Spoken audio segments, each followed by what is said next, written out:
Welcome to Geeking Off the Page. This is episode 4. This is the complete Zoom call meeting that was recorded to develop the podcast that you've already listened to. Now enjoy your time with Michael, Gavin, Trevor, and Troy.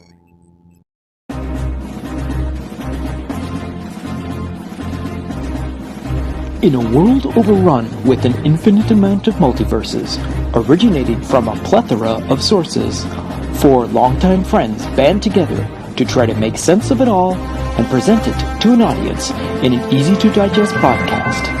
This is Geeking Off the Page. Hey guys, I'm Mike Kitchen, and I'm actually kind of curious if anybody's actually listened to this podcast. I'm Trevor Brown, and I like turtles. I'm Gavin Burbage. There's a stitch in my side, and I've lost my freshness. And I'm Troy, and I believe that American Werewolf in London is the greatest horror film of all times. So welcome to everyone to Geeking Off the Planet. This is going to be episode number 4, as my actual show notes say that is actually number 3, so I'm going to correct that before I mistakenly say that out loud. So Don't worry, you can get that in editing. Oh, and I could totally grab it in editing. Yes, for sure. But I did not say it wrong, so I get points on that for sure. All right. So what we are going to do is we are going to start off with our little trailer spiels. And I believe that the first one that we are going to talk about, which I believe everyone has just recently saw, is the MODOK, which is going to be being released on Hulu.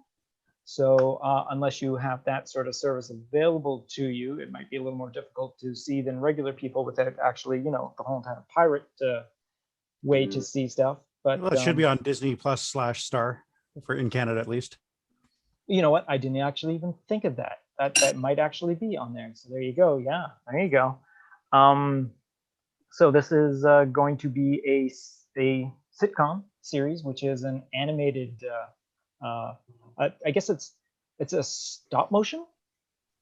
It looks stop motion. I'm not sure if it's actually CG or that's been doctored to look stop motion, but whatever. To watch it it looks again. good. My guess would be CG to make it look like stop motion. I am But I only watched it 100% once. sold. Oh no, for sure. No matter what, I'm definitely going to be watching this thing because it looks hilarious, and it basically it takes one of the most bizarrest bad guys in the Marvel universe and shines a well-deserved light, mind you, on him, and gives it the whole entire like it's a bit of a Robot Chicken sort of, not that it's going to be like Robot Chicken, but it gives it a bit of a twist on it. It gives him a non-working family life, which is probably going to be I mean, you can't be all evil all the time. well, from the trailer, it looks like he definitely tries to. Yeah, kind of like MODOK in the middle. Yeah, I was sold the second I saw that bit where he says the kids that if they say anything, this will be a divorce that they can blame on the kids. Yes, I'm yes, sold. exactly. Done. Yeah, Ready yeah. to go. And Patton Oswalt doing the voice is fantastic, and Chef's kiss right there. definitely, It's perfect. definitely for sure. Yeah. It's just brought up the trailer again. I do think it's stop motion, actually. I kind of think it's stop motion. Like looking at the costumes, the way things are bending. That's what I think. Yeah. I think it's stop motion with CG enhancement. I totally for sure enhancement with special effects. Yes, But I think all the primary stuff is done stop motion. Oh, that makes me so much more excited about that too now, because that is again a fantastic thing. It also comes from this whole entire, because at one point this was supposed to be a part of a different series, a complete series of other shows. There was going to be a Kevin Smith was going to head a Howard the Duck animated series. Right. There was going to be a Tigra and Dazzler series. There was a fourth one. A lot of D-list. Yeah, it was all D-list and all that. But this was the only one. D-list.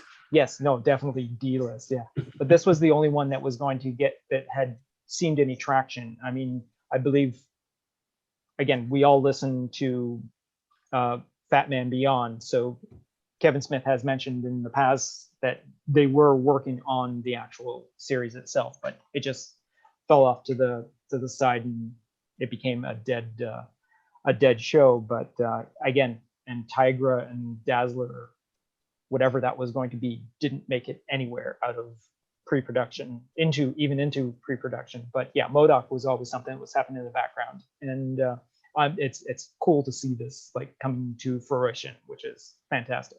So Well, anytime that you can see something that, you know, that there is some clear effort put into it. You know, how many times like have we heard about a comic show that's it turns out to be all CGI, and it's like the worst animation you could possibly pair with what you're hoping for. yeah. And it's just nothing like you're expecting. And this looks like something that it's been made with a lot of love. You can tell. It's the kind of show that you didn't know that you wanted. Exactly. And it looks like the story is the driving force first. Like it feels like it's going to be well written. Mm-hmm. Yes, for sure. At least with Patton Oswalt, you know, it's going to be well voice acted.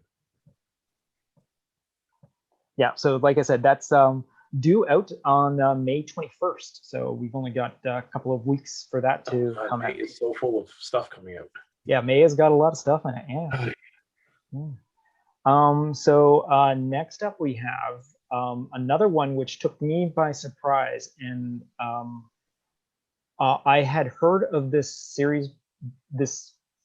I didn't realize it was a series. I heard it was going to be a movie and all that, but Netflix has picked up Sweet Tooth, which is a series that is going to be based on the DC Comics that was created, written, and drawn by it's Jeff Lemire, I believe it's how it's pronounced, and it's basically a post-apocalyptic world where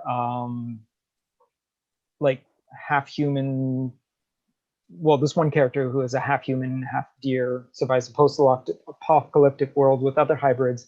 There's a virus that is broken out that is killing people, and there are people that blame the hybrids that are living through this thing, and they're basically hunting them down and all that. And it looks beautiful. It looks beautiful from this tiny little trailer that is, I mean, I go to the website and there's a bunch of videos and all that, but the one that I just recently saw, which is the one I dropped in the box that all the guys saw here, it looks so stunningly beautiful. I mean, it looks like a rich environment, obviously, when you're basing it on a comic book that is created by one person, like from start to finish, like all aspects that are one person, it's a single vision working on it, you're going to have a much more solid comic book to begin with. Would you guys agree?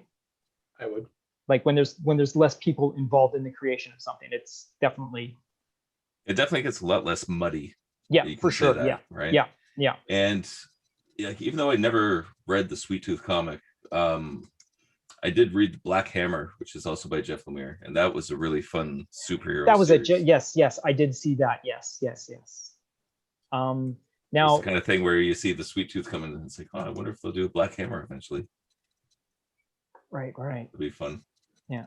And then the vibe of that trailer too, it reminds me a lot of that first season Stranger Things kind of vibe. You know, it's that with the little kid and a lot of weirdness. So hopefully they can capture Sort of that an epic weirdness kind of thing, which really works for it. Yeah.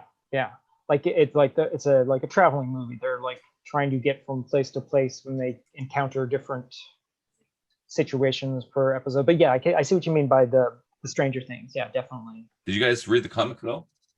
I didn't, but I'm now kind of intrigued. It does spark my interest, honestly. I haven't seen it myself, or read it myself, I should say. It's one of those ones I would keep flipping through on the shelf every time it was released. I was just gonna say I did the exact same thing. I never really collected and all that, but it definitely is something that has caught my eye in the past. So according to this, it's going to start Friday, June 4th on Netflix, and according to this, it also says that it's going to be 8 episodes. So again, it's Netflix, so we're going to be able to watch them all at one time, and I guess because that's how Netflix likes to do things. So our homework is not to watch all 8 in one sitting, though, right? I don't think, again, as in past episodes, there's no way that I have 8 hours to sit down and watch a series.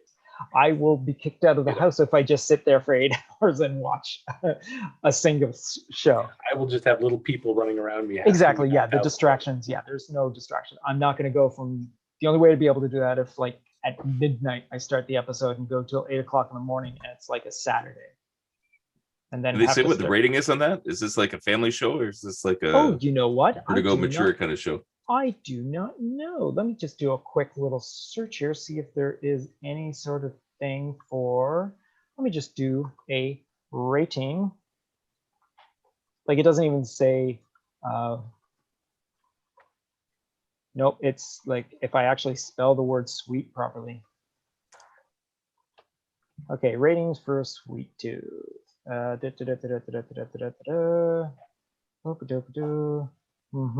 Sweet Tooth.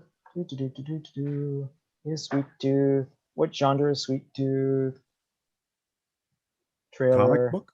Yeah, exactly. Netflix comic. First trailer. Sweet Tooth. It doesn't. Oh, come on. Come on. Oh, Will Forte. Will Forte. That's right. That's who the other actor is in there. Will Forte playing the one. I'm not sure if it's the father or the guardian of the boy. That makeup looks fantastic. I'm pretty sure the horns are probably fake, but and the ears. You think they didn't find an actor who has horns? Come on.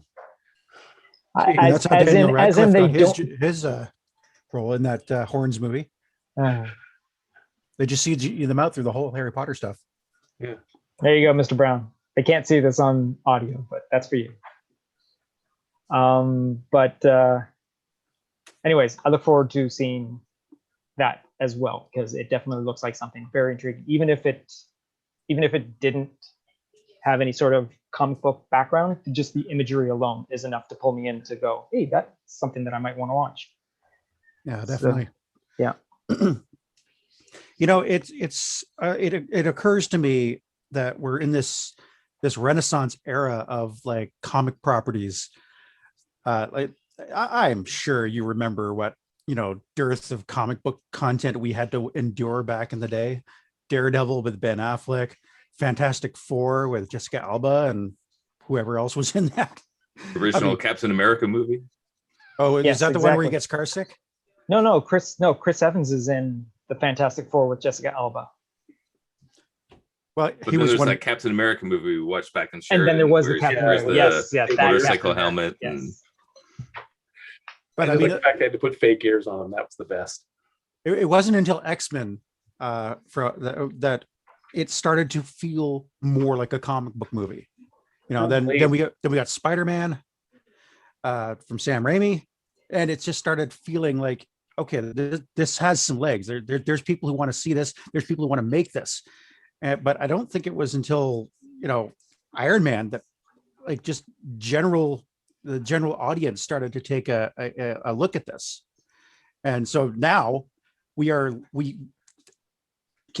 you imagine the college, the Sheridan College kids that we were sitting here watching Avengers Endgame? No, that would have been unbelievably. I mean, spontaneous orgasm in the movie theater. Yeah, us back in our 20s. If we were in our 20s when these movies were coming out, it would be fantastic. I mean, I went all out when these movies were coming out. I was doing the whole entire dressing up in costumes to go see the movies and whatnot, and having just a ball every single one of them. I mean, even the lesser of them, it was still just fantastic to be part of an audience during those particular movies. Yeah, and back in our friggin' college days, friggin' 25 years ago, would have been amazing. I mean, we would have had a ball. I mean, instead we watched Dolph Lundgren as Punisher. Or do you remember Batman and Robin, Troy? Was that I'm sorry, or Batman and Robin? What we walked out of and got. I'm sorry, Gavin. Gavin, I think your mic's breaking up on you there. I can't hear you. Come on, you must remember. Surely exactly. You remember it. Yeah. Yeah, for sure. Whatever. Yeah. But yes, exactly. So look, there is no doubt that things have gotten better. Things are just basically going to get better with time. Just for there's less Well, people. they're not dumbing it down. I mean, like Iron Man started off with the technology arc. Then we keep going, and there's got we gamma powered superheroes. We've got I don't know, super soldier serum, Pime particles, which then finally leads into fantasy and magic. And the entire time, Marvel's just saying, this exists. And the entire general audience for Marvel movies goes, yes, yes, it does. Give me more. That's the most fun thing right now with the way things are in the Marvel Cinematic Universe. Is now it's anything goes. So now when we're getting into Doctor Strange and the Multiverse of Madness, and they're going to start bringing in all the crazy Excalibur stuff apparently, and the Quantum Realm, and like all these other things, like they can go all out now. It's like there's nothing they can't do at this point. No, and they can afford to now take risks at throwing out stuff. Like it was a big risk doing Guardians of the Galaxy at the time because that was something that nobody knew anything about. By the time they got around to just before Guardians of the Galaxy, everyone knew who Thor was, who Captain America was, who Iron Man was, at least in the movie sense of the universe.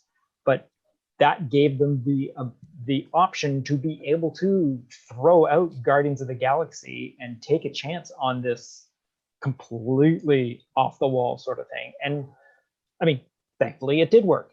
But if it didn't work, you end up with something like Inhumans, which again, thankfully it's going to be weird. It's going to be weird. Yeah. The thing with Marvel is Marvel has firmly established itself as a brand that you can basically say, I'll probably like that. Because for the most part, I mean, like as we've had many discussions on, even the arguably worst Marvel movie was still entertaining. So there's at least something you're going to enjoy while watching it, So if you've got people looking at the movie listings on their phone and going, what should I see? Eternals. Oh, that's a Marvel movie. You know what? I really liked Endgame. You know what? Let's go see that. People are now starting to trust it as something that's going to at least give them some entertainment. And the batting average is high enough that it's like, yes, take a chance. Yeah. And if they strike out, it's like, something else will come along. Sometime. Well, they'll just loosen the other money belt that they have in the other pants. The Disney coffers. They'll just search the couch for some more money. Exactly. Yeah. Yeah. Did anyone see where my $1 million have gone to? Oh, here that is, right between the couch cushions. Here, get some more costumes.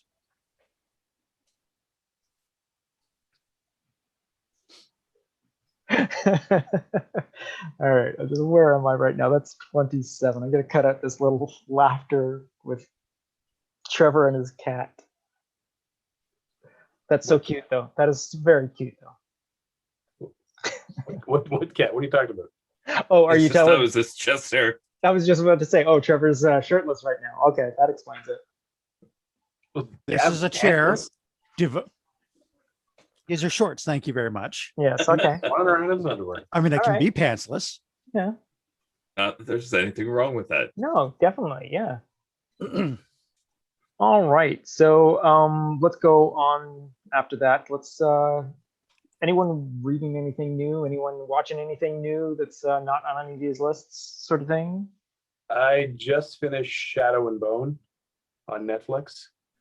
We've been looking at that. And what is Shadow and Bone? It's based off a novel series, Eastern European, kind of like just at the start of the industrial age level of technology sort of thing. Like they have revolvers, but repeating rifles are a big thing. But you have people who are called Grishas who have like magic of a sort. It was an interesting series. Set itself up for season 2 nicely. But it basically just throws you right in the deep end. Like they don't explain jack. Like they just like, boom, you're right into it. And they start throwing out terms and words. You're like, what's that? And then they say it like 3 times, like, well, I guess that's accepted then. But by the second episode, you're up to speed somehow. And by the third episode, you're just accepting it as it's coming in, and you're like, oh, okay, it starts to make sense very quickly. It's well told in terms of the story. The acting's pretty good overall.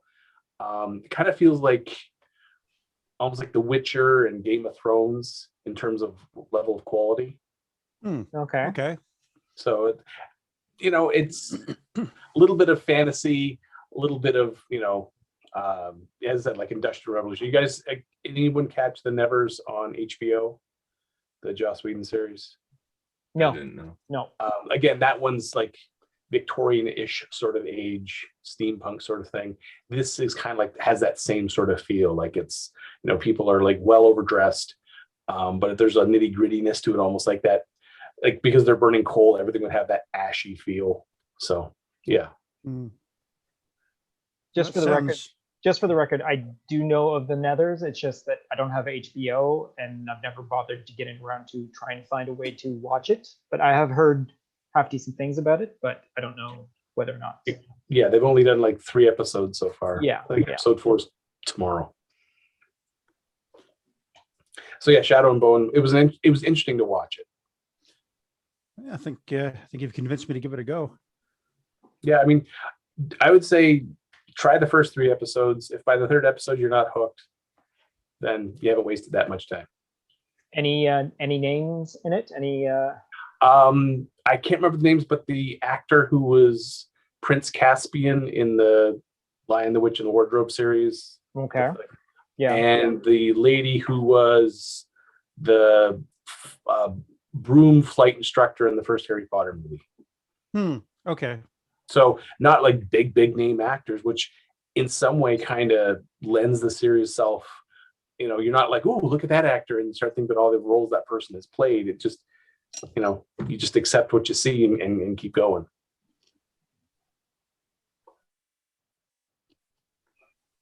All right. Anyone else got something else that they want to chat on about? Because I've got nothing new for myself. It's just been catching up on ending off the series. My family's still on the Doctor Who marathon, so we're getting towards the end of the Matt Smith era. I started watching something on Amazon called Kenichi, the Mightiest Disciple. Okay. It's your typical absolutely helpless idiot of a kid who's weak and he's getting bullied all the time, and he ends up making friends with a busty ninja chick who introduces him to all of her senseis in her dojo. And so throughout the series, he's basically learning martial arts and basically getting better and better. And it's one of those things where, he's just not like a clueless kid the entire time. He's actually learning, like improving, kind of like how in, Dragon Ball, Ranma 1/2, every time they learn a new move, they start using it like just as part of their repertoire of moves. And it's, it tailors right for the anime jiggly boobs and that kind of thing. But the main character is actually pretty likable. So I'd recommend giving that at least a couple of episodes, watching it. It's all right. And where in the Matt Smith are you, Mike? He's just got the new companion. Okay, you're at Clara then. Okay. Yeah. So it's been a few episodes of her, and they just went to some alien planet and had to sing to the god. They went to an alien planet on Doctor Who, did they? Yeah. Oh, okay. I think I know which one you're talking about. Yeah, where they had this weird planet singing god thing. Yeah. To wrap up the whole entire Falcon and the Winter Soldier, did anyone watch Marvel Studios Assembled, the behind the scenes of Falcon and the Winter Soldier? Couldn't bring myself to do it. No, really? No. I did, out of curiosity of what behind the scenes stuff they would release and all that sort of thing. And it was, again, because I am a big fan of how is this put together? How do you assemble this sort of thing from what you had, and it goes into that. It has fantastic. There's a sequence about the whole entire the double truck fight, how they went through it. There was a lot of kind of cool things. They showed a lot of how they did the previs. They shot the whole entire thing previs with the stuntmen and all that, and then they showed how they did it on an actual truck, and how they shot it at a particular place and had to make it look like another place, and how a lot of stuff is replacement. A lot of the footage of the at the beginning, where it's the gliding suits, are actually guys in gliding suits doing it. There's a lot of stuff. They even have the stuntman of Sam flying out there with just a parachute that they replaced with Falcon's backpack and all that, and he's zooming out there and all that. They do go into a bit of how the production was shut down for 8 months due to COVID, and how overnight they had to ship back 100 people over like an 8 to 10 hour period just to ship them back to the States before everything got shut down. And then how they had to figure out how to rework situations and whatnot. It was just fascinating to see a lot of the behind the scenes. And then also to talk about like Black Lives Matter and all the other things that just happen to coexist with the storyline that they were working on, with the violence and police state and stuff like that. So it was kind of interesting. And also it's nice to see the actors acting as the characters that the actual actors are. Like seeing Mackie and Stan like just joking around in between shots, and seeing a lot of blooper stuff and all that, which is again one of my favorite things, to see the character act like the actor instead of the character, which is kind of neat. So for the hour and a bit that it actually is, it's kind of entertaining. It just puts a nice little like a nice little topping on the end of it. And again, I enjoyed the series. I don't think anyone really was impressed with that final episode, but this is a nice little after dinner mint to finish off the series. So I would Do they have any interviews with the guys who wrote the story at all? Because that's the biggest thing I'm curious about. There is I'm trying to go through it. There is a lot of producers and executive producers. Fortunately, nothing about the writing. So you're saying it's just an empty chair slowly spinning with an auto writing program computer with a flashing icon? Well, no, it's not that, but I think it's because a lot of this footage is shot during production, like actually on set. The writers aren't going to be there. The writers aren't going to, I mean, it would make sense that they at least talk to the head writer or something like that, which I believe the head writer is in it for a couple of points in the storyline, pointing out like when they hit key moments and all that. But there isn't a lot that goes into the writing. A lot of it is how it turns out to be how did we make this at the point in the world the way the world is, sort of thing. More is central to this whole entire show. Unlike the WandaVision one, where they talk about how each episode was assembled and how we had to make it look like the era that it was being shot in, and how the feel of the television show and all that, which went more into the meta of the actual show. The Falcon and Winter Soldier was more about how we brought this together in the world that we are right now. So that's basically the big difference between the two. That's all I got for that. Just ask the science guy, and he'd tell you.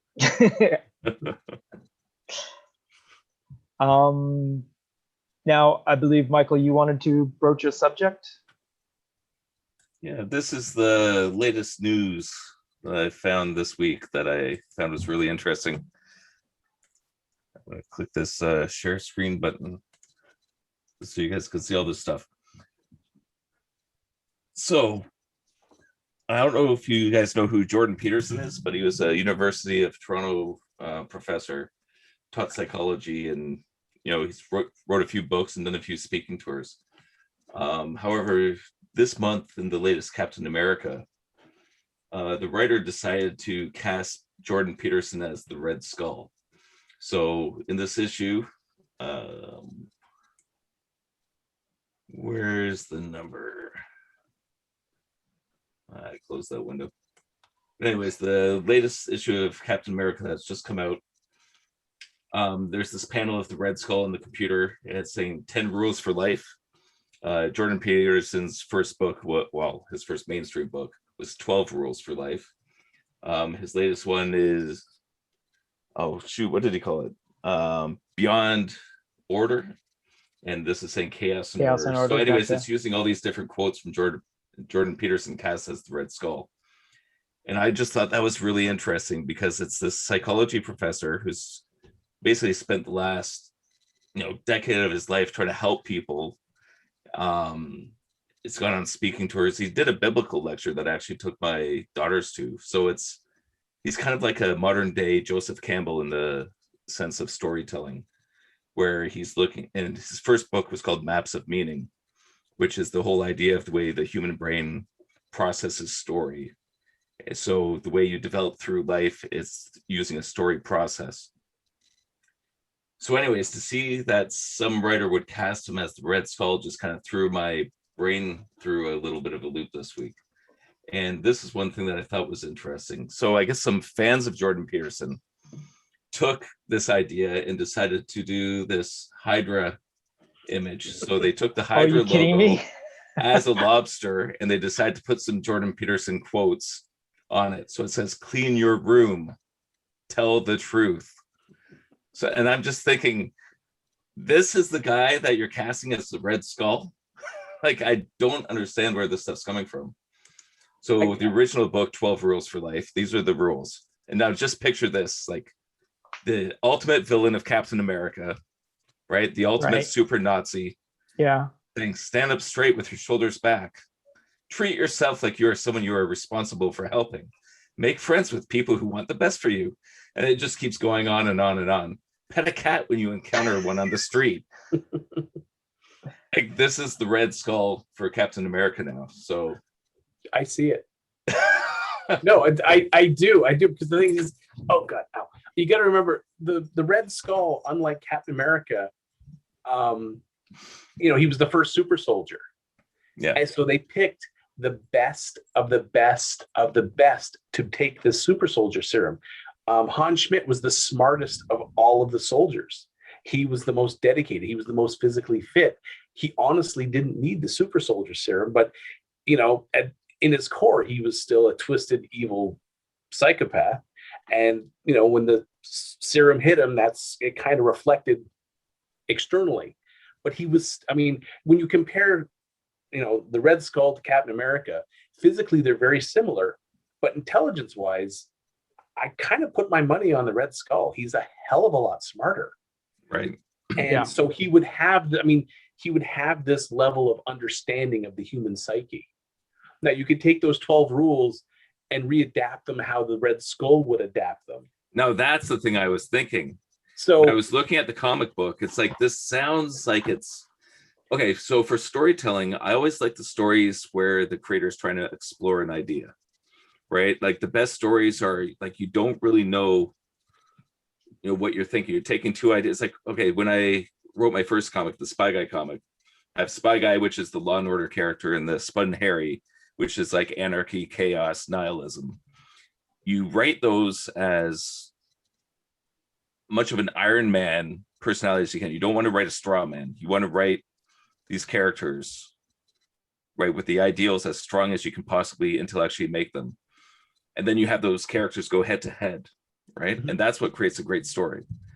But when you start trying to create straw men, it's like, well, it's not based on anything. It doesn't matter. Like, at that point, it becomes a political ideology. I agree. So I think with them, with them casting Peterson, it's almost perfect. You're just taking him and looking at him through a twisted mirror as the Red Skull, and it's like, well, yeah, because the thing is, I think maybe if you put some Mein Kampf in there, well, it's right, just, like, I do the technique. Yeah, I just look at it as, he is accepted as one of the leading minds of psychology. Yeah, you take the Red Skull, who is in the Marvel universe, he's one of the leading minds of twisted psychology. The guy's brilliance can't be denied. It's just sadly the bent that he's headed for, but he would use a lot of these same tactics.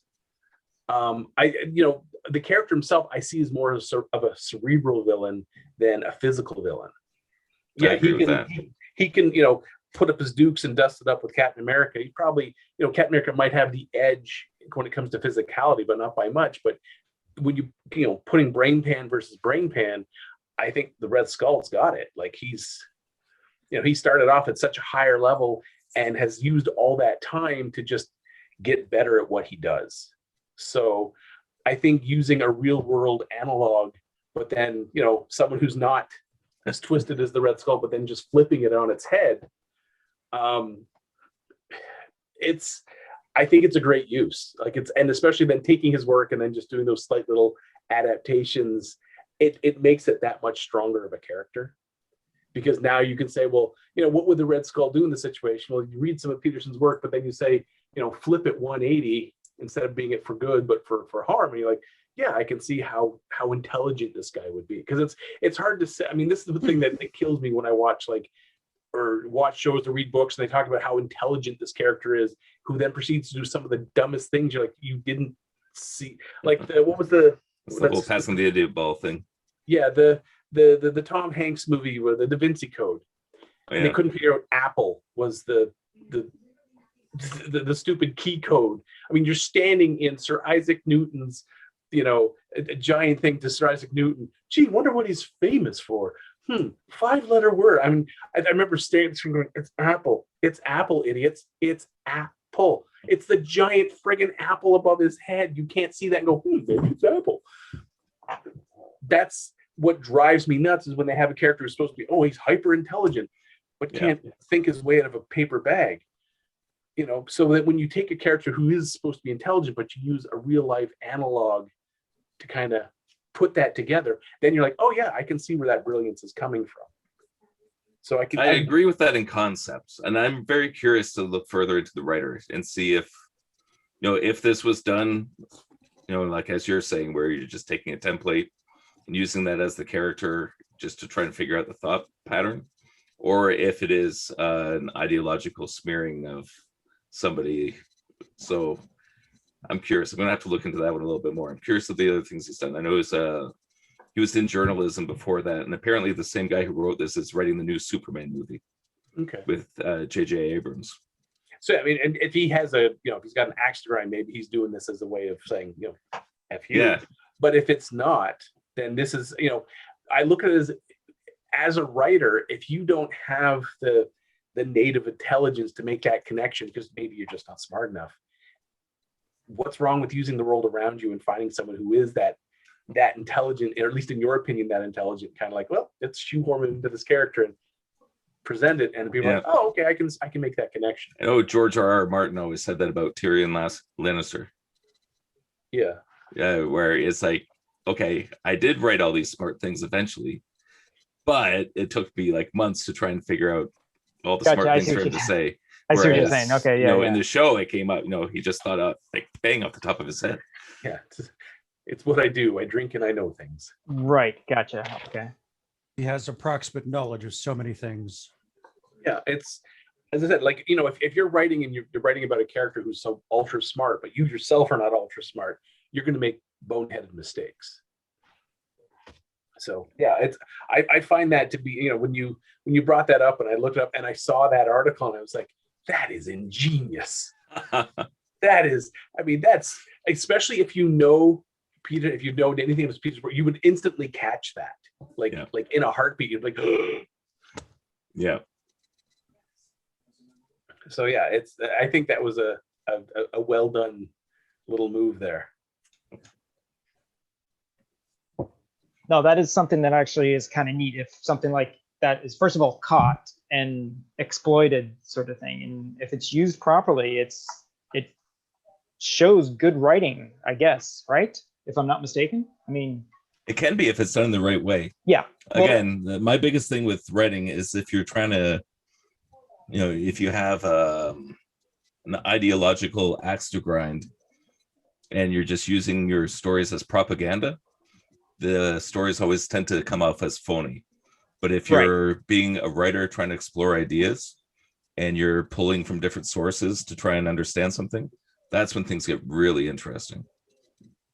And Yeah, so, go ahead. no, go. Well, there was a series I read a long time ago, and I honestly can't remember the series or the author. But in the author's notes, so there's two main characters. There's like the main male protagonist and his female companion. And the way he wrote it is he wrote all the male stuff, and he had his wife. She would write the first draft of all the female dialogue and all the thought process. Because as he said, he's like, I'm not a woman. I'm not going to think like a woman. So I would have her write. She knew the plot. She would write from her point of view how a woman would react to these things, what she would say, and then he would go through and then he would rewrite it to kind of mesh it together into a single style. But it was, when you read the woman, like the female characters, her dialogue and her point of view, it came through as very authentic.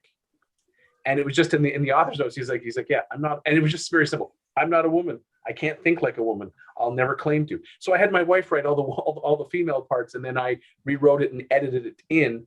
But it's for the most part, it's intact the way she wrote it. That's fascinating. It was just you gotta find out what the book is. I'm curious what that one was. Yeah, I'll see drop in the show notes. Yeah, see if I can remember it up and but I just remember because I was reading the book and I was like, oh, this is great. And I usually don't read the author notes at the end of a book. Right. It's usually like, oh, on to the next book. And this one was like, it was really well. I read it. I was like, oh, well, that explains it. So the whole time I'm thinking, this guy's an amazing author. I mean, he could really get into the head of a character. And there was like, oh, no wonder he could get into the head of the female character because he got his wife to do it. And I think is for writers, that's understanding their limitations and then finding a way to kind of not really work around it, but to find a solution that works. Dave Sim talked about when he was doing Mothers and Daughters for Cerebus, he would just did, hundreds of hours of interviews with females, like mothers and daughters, just trying to get the personalities right. That's one of the strongest female characters collections of any comic book I've seen, from Jacka's stories all the way through Mothers and Daughters. But same thing. So we get it, Mike. We get it, Mike. You like Dave Sim. Okay, so let it go. Okay. So, but like, how many times have you read something that is very obviously from a male perspective? The female protagonist stretches up, arches her back, her breasts heaving mightily in the as she gets out of bed, and then stares at her subtle taut body in the mirror, wondering where it could be perfected. What woman thinks like that? None. I don't know, but you had me captivated, Gavin. What? Please don't, Mike. Please don't stand.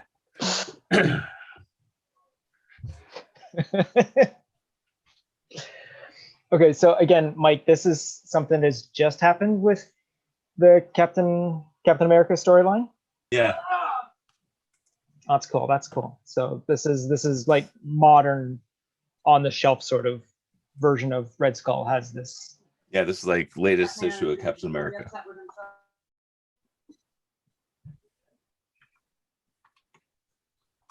All right, well, that's kind of neat. That's like Trevor said. It's like when it's done like you guys said, when it's done properly, it's really well done. But I take it, I also like how the I guess the audience out there is running with it as well, like making more of a satire of it. Yeah, was at least the circles I follow, there was a pretty big backlash, but at least the people in the Peterson camp decided to have some fun with it.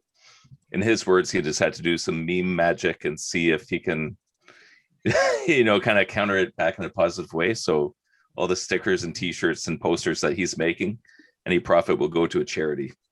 That's fantastic. That's incredible. That's cool, and it's good that he has a sense of humor about it too, which definitely helps make it a better story than if he had been like, if you'd done this to like a number of other writers, I'm pretty sure you would have a totally different outcome. But yeah, no, it's good that I did look up the number. It is Captain America issue 28 of the latest run.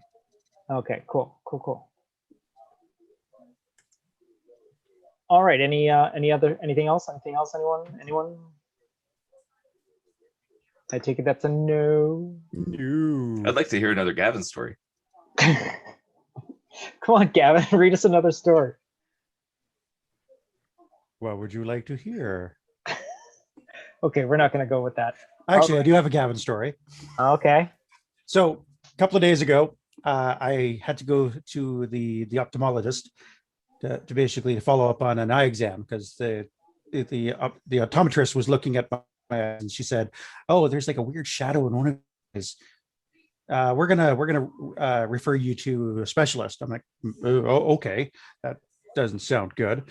So yesterday, Thursday was the appointment, and the nurse who's basically doing all the fuck you guys. So they're doing all the tests, glaucoma, blah blah blah, and then she goes, "Okay, we're gonna put the dilation drops in your eyes." It's like, "Oh, okay. Wait, hang on. I drove. This is gonna be a problem." "Oh no, these drops won't be that bad. It's overcast." "Oh, okay." So I get it done, and the doctor looks at everything and says, "Oh no, that's you're just starting to develop what's going to be cataracts." It's like, "Oh, fantastic! Yay! All right, I hear now those are fun to drive. I make my way out, and it went from an overcast day to a blindingly sunny day. So I'm walking, eyes like a crack, like a hairline crack, and I'm still having trouble seeing. Eyes are like just tearing up, tears streaming down my face, almost the trees. And I'm trying to make my way back to the car. And I'm realizing I don't think I can drive like this. And then I realized that if I'm in the shade, it's not as bad. And that my glasses, because they've got the transitions, they got dark enough that it was actually putting attention how much light was getting to my eyes.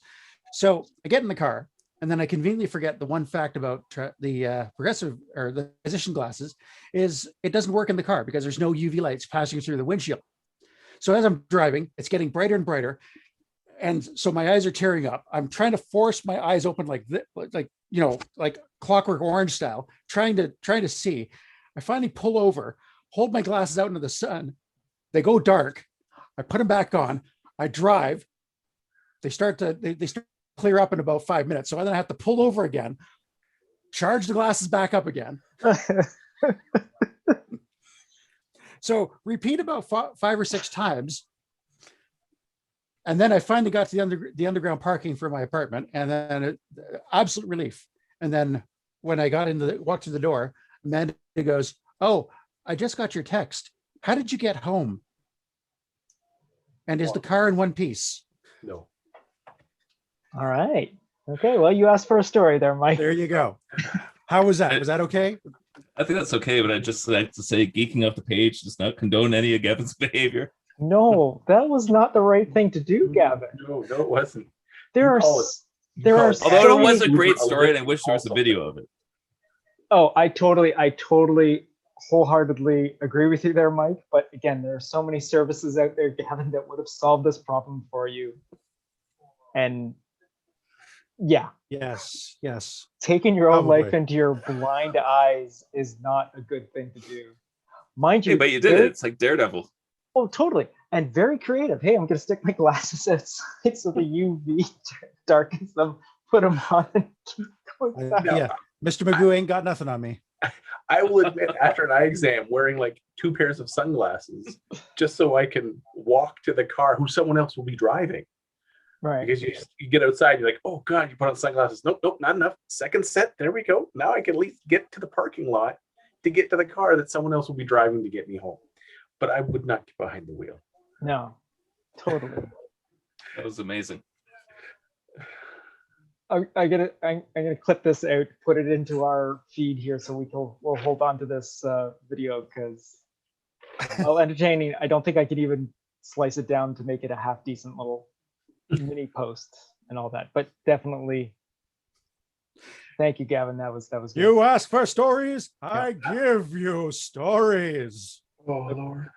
Okay, so anyone want to take the lead on Invincible? Because we had the season finale come up this week, episode 8 of this, in my personal opinion, a very well done for what it is animated series based on a comic book. It is a very adult oriented. anyone hasn't seen it and all that sort of thing, it is definitely not your typical animated series. It is not your Not for typical kids. superhero. Yeah, it's definitely not for kids. The comic wasn't for kids either, to bring it all together. But Funny thing is, I was watching episode 1 early in the morning before the kids woke up, because I knew we were doing these podcasts. The kids walk into the room just as the hands are over the skull. You see the eyeballs starting to go. It's like, all right, we better turn this off now, because I know where this is going. and and what are the kids' ages, just to put a marker? Because I know you have some older kids and I know you have some younger kids, but which ones? 17, 12, and 9. Really? And you okay? I could see maybe the 9. I could see the 12 and the 9 not wanting them to see something like that. Yeah. I'm going to say the last episode, the quality of animation was far inferior to the first episode. Oh, for sure. As the episodes went on, well, it didn't drop a huge amount. It definitely did become. But after I watched the last episode, I immediately rewatched the first episode to kind of compare them. And I got two monitors, so I had both episodes up, and there is a distinct quality difference between the first episode and the last episode. So it's almost like they were not really rushing to get the episode out, but they didn't have the same level of detail, the same level of quality. Things weren't quite as smooth. It just felt like they were kind of trying to rush to just kind of get this last episode out so that they can, take a breather and jump into the second season. And it kept popping me out of the episode in terms of enjoying it, when some particularly just not bad animation, just very mediocre in comparison. Because you watch the first couple of episodes, and the first episode has a very high bar of animation, and then it comes down a bit, which is to be expected. But then the last episode was down, and it was just jarring to me, especially. And then when I watched the first episode again, and then rewatched the finale again, it was like, wow, is this even the same company doing these 2 episodes? Because that's what I was about to ask. Is it the same company? I mean, they only have one animation studio listed, but it was just that studio didn't farm it out. Yeah, but it was shocking. And the thing is, it's not like the designs changed or the drawing qualities changed. It was just the quality of animation itself. Things, they just weren't moving, not even as smoothly, but they didn't have as much weight to things, or anticipations. So that was the part that I was like, the story was still there, but it was just who dropped the ball? Who was saying, let's just get it out the door, I don't care anymore. Gotcha. Okay, I did notice that, yes, from the very first episode to this final episode, yes, the animation wasn't as there, but I didn't really notice it being that much of a difference. But again, that makes me want to go back and see it again, just to see because I don't think I was taking. It did seem like there were shortcuts a lot more than other sequences, that from previous episodes. There was a lot of repeat animation shots, like the pummeling that Omni-Man does on Invincible. It's the same punch over and over and over and over and over again. It was stuff like that. I was like, is this filler? Okay, so that's what you're going with. That's okay. Also, just a little bit of information for any listeners that might not be aware of this. The 4 of us are, I myself am interested. The other 3 gentlemen here in this conversation are actually from an animation background of schooling and whatnot. And again, I myself attempted to, so an animated sort of thing is basically in our wheelhouse, something like the cheats that we see throughout. And again, it's also something that I can think that the first episode was probably done as a concept. This is what we can do. This is what it's going to be. And then when they got the okay, then that's why second, third, and fourth episode was not as strongly animated in the way the first episode was, because that's another thing you want to do in animation as well, is you want to lead with something very strong. Exactly. You want to, and if you know you're going to get extra seasons coming, So then maybe you don't have to hit that landing quite as hard because you already got the other ones in the bank. But you do want to make sure that that first episode has as much strong animation as possible just to captivate the audience and get everybody hooked. So that's pretty standard. And then also when complexity, because when the fight scenes start and, they're just, wrecking everybody through towns, it's just mass chaos. That's where you got to start, to keep a TV budget, picking and choosing which scenes are going to be reused, where you want to go all out. So it's interesting from a production side of things. And also, like, is your lip sync going to be the whole entire jaw moving with the lips, or is it just going to be the mouth moving in sort of like an anime sort of style? Which in this particular episode, now that I'm thinking about it, I did notice that there was a couple of like good profile shots where jaws were moving and whatnot, and then other shots where it's just the mouth was moving and all that sort of thing. But again, I don't know the time constraints, how much time or what the budget actually was of the series. I'm pretty sure it was a pretty big budget. Amazon throws money at anything that they're putting on the air. Look at freaking what the prospect of Lord of the Rings, the first season is going to be costing them. Like, what it was like $235 million for the first season, which is probably only going to be like 8 episodes. That's a ridiculous amount of money for something that is hopefully going to look as spectacular as the first Peter Jackson movie. I'm not going to go with The Hobbit because 30 million an episode.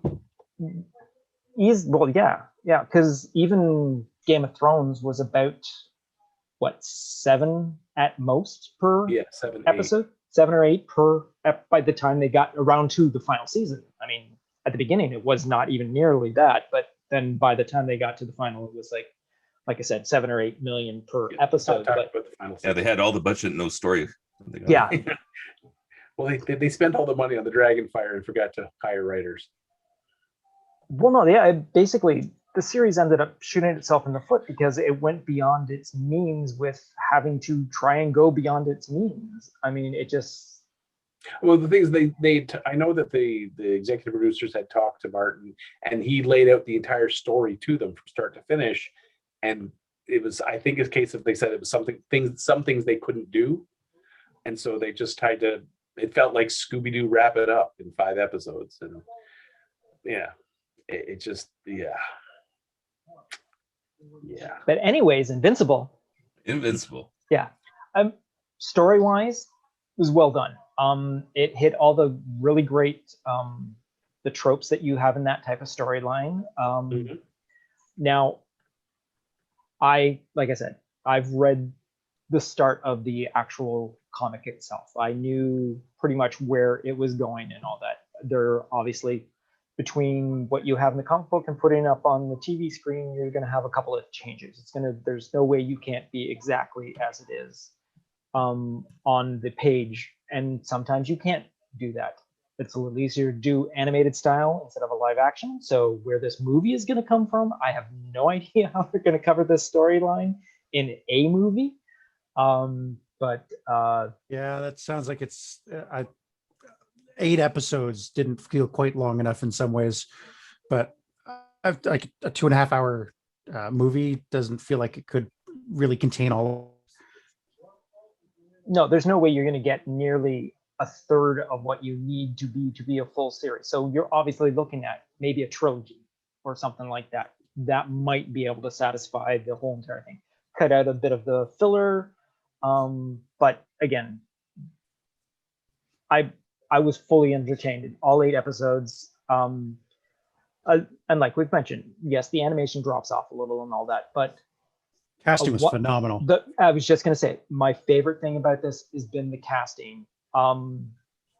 J.K. Simmons knocked it out of the park. Perfect. For sure. Perfectly done. That voice coming out of Omni-Man, and the fact that Omni-Man actually has that mustache to begin with. So that was not let's put this on it because it's J. Jonah Jameson doing it. But yeah, Sandra Oh was fantastic as the mom, and Stephen Yao, his take on, his voice was perfect. It seemed like this high school kid that was you can tell the emotion from the depiction of his voice. I mean, you believed he was experiencing this stuff as it was happening. And again, Stephen Stephen Ewan. Ewan. Sorry, the first time I said it, I knew it was coming out the wrong way. But yeah, I mean, he knocked it out of the park. As the main character, he was a perfect choice for this character. Not meaning the fact that he is an Asian character to voice an Asian character sort of thing, but that beside the point. The, honestly, that's something that always bothered me, is when people feel like they have to be, we can get into Simpsons territory and Samurai Jack territory and all this kind of stuff if we want to go there. But yeah, I honestly think if you're voicing a character, like, you get the voice that's best for the role. Like, I never knew that Samurai Jack was voiced by a black actor. Like, it doesn't matter to me. He's a great voice and it's perfect. Oh no, and I'll agree with you right there. Again, what I just said is it's cool that it's more of a cool thing that it turns out that they got an Asian act, but I think they actually sought out Sandra Oh because of the mother being Asian. They didn't want to have someone put on a slightly Asian accent to portray the mother. You know what I'm saying? Mm-hmm. I just know that the voice casting for Invincible was incredible all the way through. Like, for sure. I think that was one of the strongest points of the entire series. It right down to friggin' Seth Rogen as the one-eyed. Oh, he was perfect. Character. Yeah. Zachary Quinto as robot. Like, yeah, wow. as robot, right? Zachary Quinto as robot is just, yeah. It's just they had John Hamm, they had Mark Hamill as Art Rosenbaum. I mean, it was, they spent a lot of money to get some really good voice talent. I don't know if you've heard of this guy. There's a guy named Fred Tatasciore or something like that. He is in everything I've ever seen, pretty much. Like, he's known for doing like these deep, vibrant voices. Like in so many different things, but like they just managed to get like all the right people for the right voices, and it just worked for every character that was on screen. Again, with that Amazon money, you can throw it everywhere. Mahershala Ali, I mean, like Titan, like wow, like they threw money and just it was like.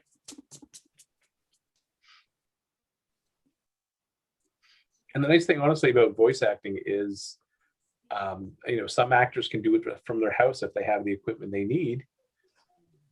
Do the recording session, ship it out, they get paid, and it's not a huge investment of their time. So it's not inconceivable to get some bigger names to do these voices, especially with COVID going on. It's not like they have a whole slate of stuff they're doing every day. But it's an entirely new way of doing things now. Obviously, there's a game that I've been playing called Persona 5, where when they were getting the English translations or the English voice actors to record for a new release of a game called Persona 5 Strikers, they just shipped them all the recording stuff right to the voice actors' homes because they could do this. They could do it all on like Zoom. And then record the individual voices locally, and then just send that off to the studio, and it's done. It works. It does. Good old technology, huh? As we sit here in different rooms in different parts of the country having a conversation, yeah, it works. Troy, don't lie. We're all sitting in the same house. Oh, are we? Damn it! Yeah, you're over there in the living room. Oh yeah. Shh, Trevor, don't spoil the magic. Someone's got to. Well, it's but dude, not in the fourth episode. Here. Come on, by now they figured it all out. Oh, come on. Spoilers. Well, that's what we are.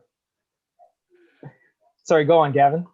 I have daylight still outside. You're in the bathroom. Shut up.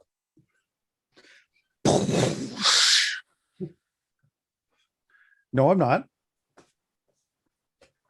Oh, right, sure. so what's up? Your mic cuts out all other insignificant sounds except for a toilet flashing.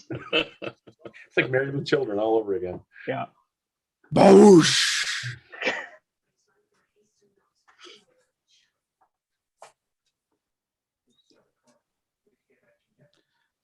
So in any event, that Invincible. I gotta say, we were waiting for you to finish, Gavin. I can do both. Two at the same flushes. time. I thought there might be a couple more. No, No, it's a Continue. multi-flusher. Flush.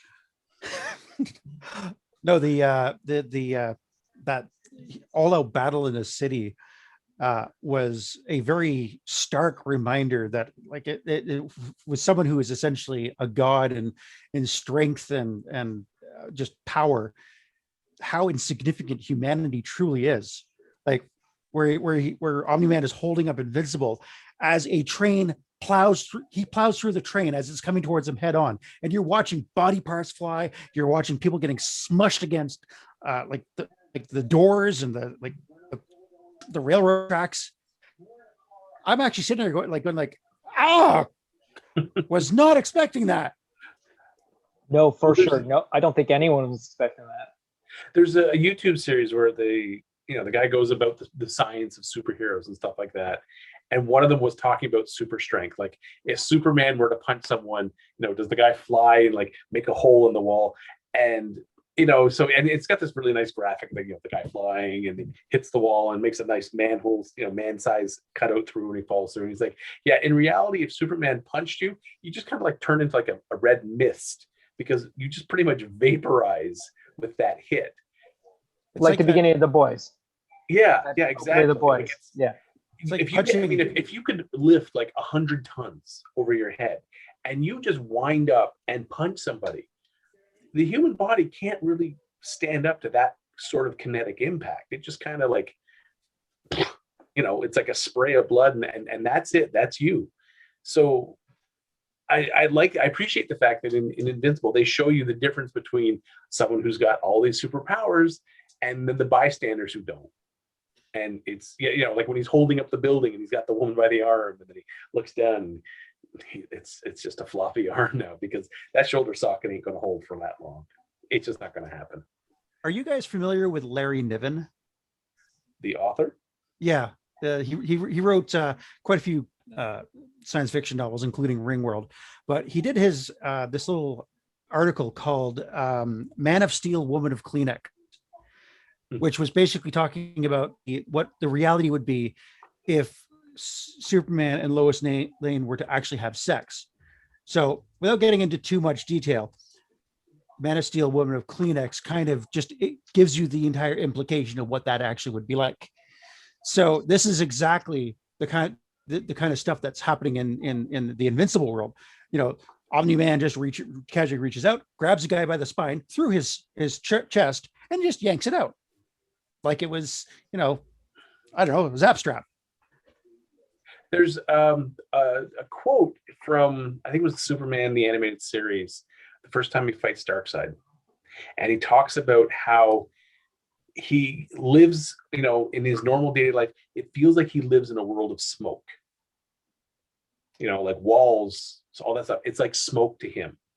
He could walk through, like, physically through things, because to him, with the amount of power he has, it's like, living in a world of smoke. He's got to be so careful with every task, because even the slightest application of strength and he destroys it.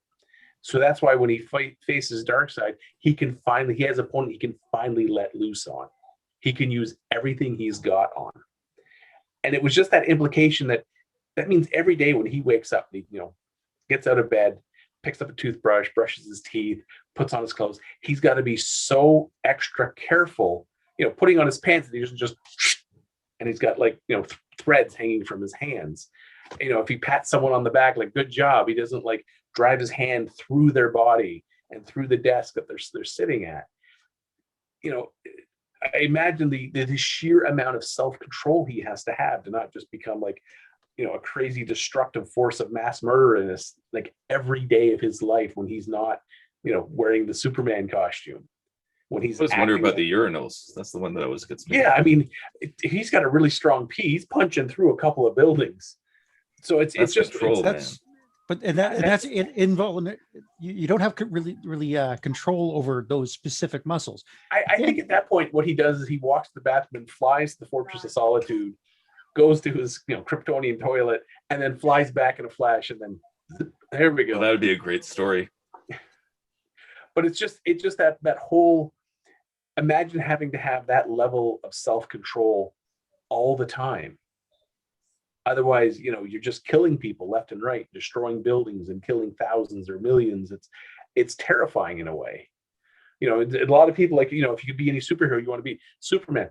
I wouldn't. I mean, that would be terrifying, to knowing that you can't hug your kids or you'd kill them.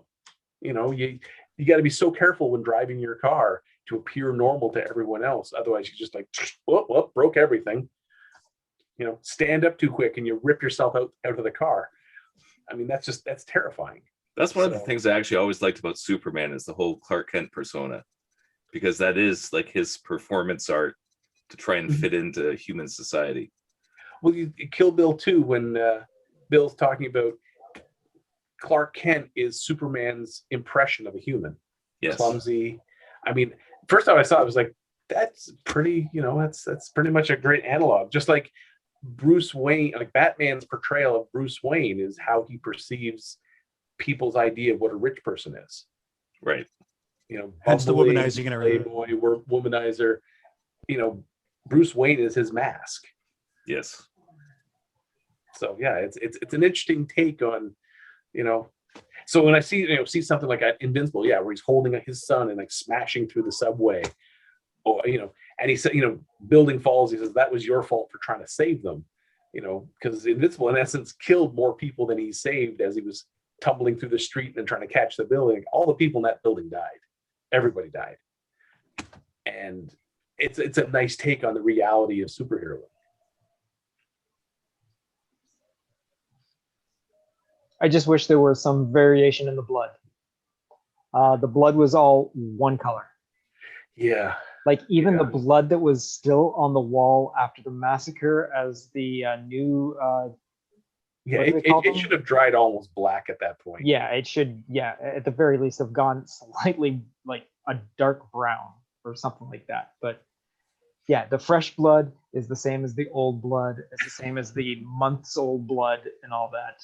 But I mean, that's just a little bit of a nitpick. But the physics of the blood was fantastic. I mean, like the sequence where he's just lying there coughing up blood as his father is now yelling at him for, look what you made me do to you. Just What did you make me do? Yeah. So again, a fantastic series, and I'm glad that I think to begin with, it already had like a second season to begin with before they even started on the first season. It was a guaranteed 2 seasons. But well, I seem to recall they said that season 2 and 3 were greenlit after they aired it, episode 8. Okay, that's okay. I remember something about 2 seasons together, but that's probably it.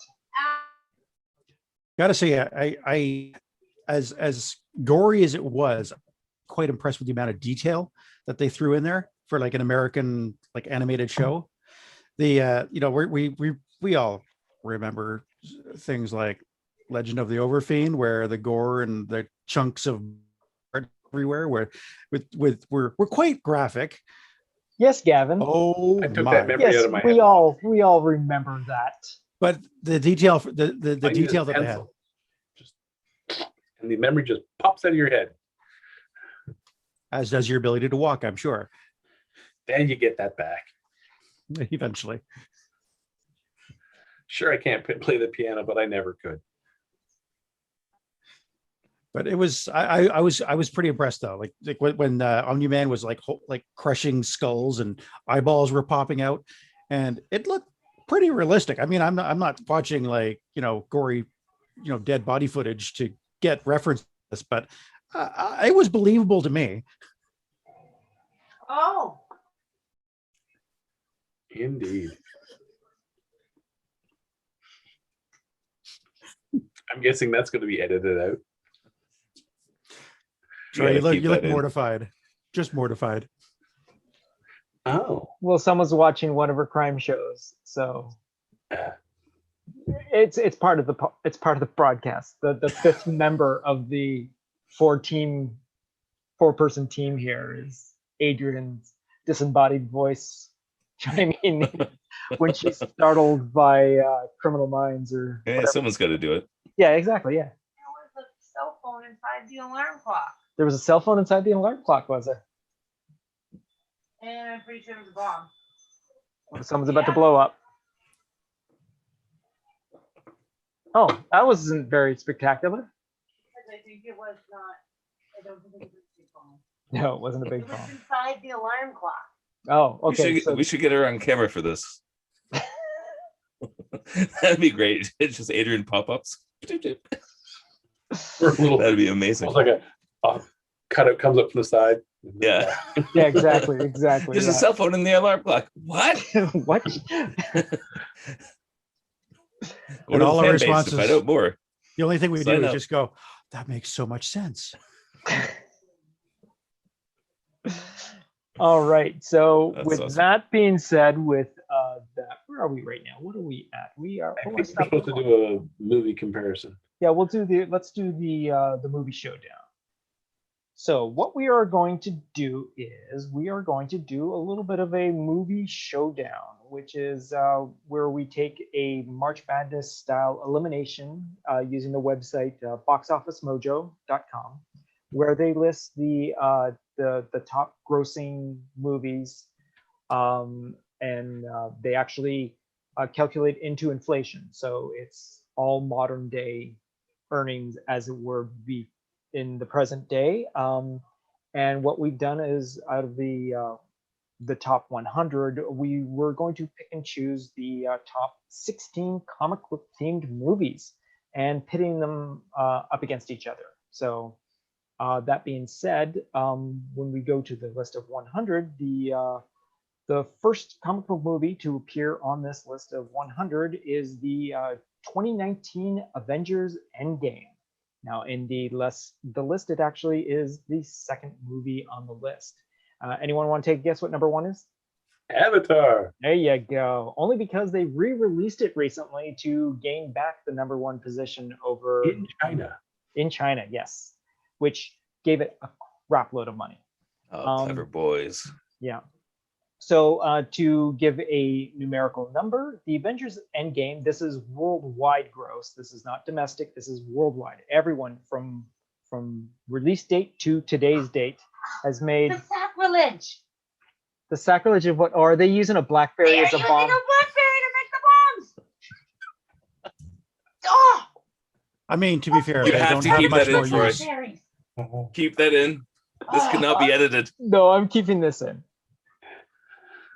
Don't give me the finger. I flip you the good.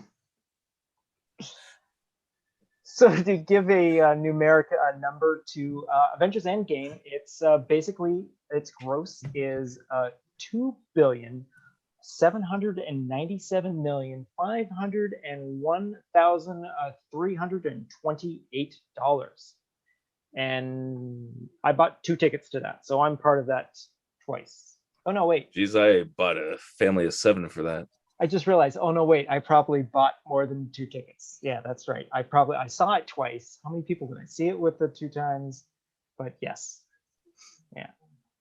All right. And so then as we do the whole entire pitting the first rank against the 16th rank, the 16th rank comic book movie on this list is in the 71st position, and that is 2016 Batman v Superman Dawn of Justice. And to give you the comparison of money, that only made $873,637,528. I'm Again, surprised it made that much. Again, the numbers, this is one of the least of the lists. Obviously, there are other ones that there's only on this list only 3 that are under the $1 billion mark. Everything north of that is $1 billion or more in the worldwide box office. So to give a quick synopsis, because I'm pretty sure everyone knows these movies, Avengers Endgame. After the devastating events of Avengers Infinity War, the universe is in ruins. With the help of remaining allies, the Avengers assemble once more in order to reverse Thanos' actions and restore balance to the universe. So this movie's directed by Anthony Russo and Joe Russo, and has quite a few writers involved in this whole entire thing. And it stars everyone in the MCU to this date, except for Ed Norton. And Netflix. Well, okay, I guess, yes. Well, okay. Are the Netflixes part of the MCU? Well, I they do hope so. mention it. Well, they do mention it. I really hope Daredevil's in the next Spider-Man. Me too. Even if he's just as Matt Murdock, it's Somebody did a photo of Charlie Cox standing there with Tom Holland, and it was a Photoshop. But at first, I thought it was an actual publicity still. But I got so excited. It's like, oh, they're doing it. They're pulling the trigger. It's like, wait, no, that's a Photoshop. But Yeah, but I really hope. like, how much of a thrill would you get if like Parker's sitting there in a jail cell and all of a sudden, Mr. Parker, my name is Matt Murdock. I'm your lawyer. As he hits him on the head with the cane. exactly. All right, so this is a PG-13 movie, which was 3 hours and 1 minute long and was released on April 26, 2019.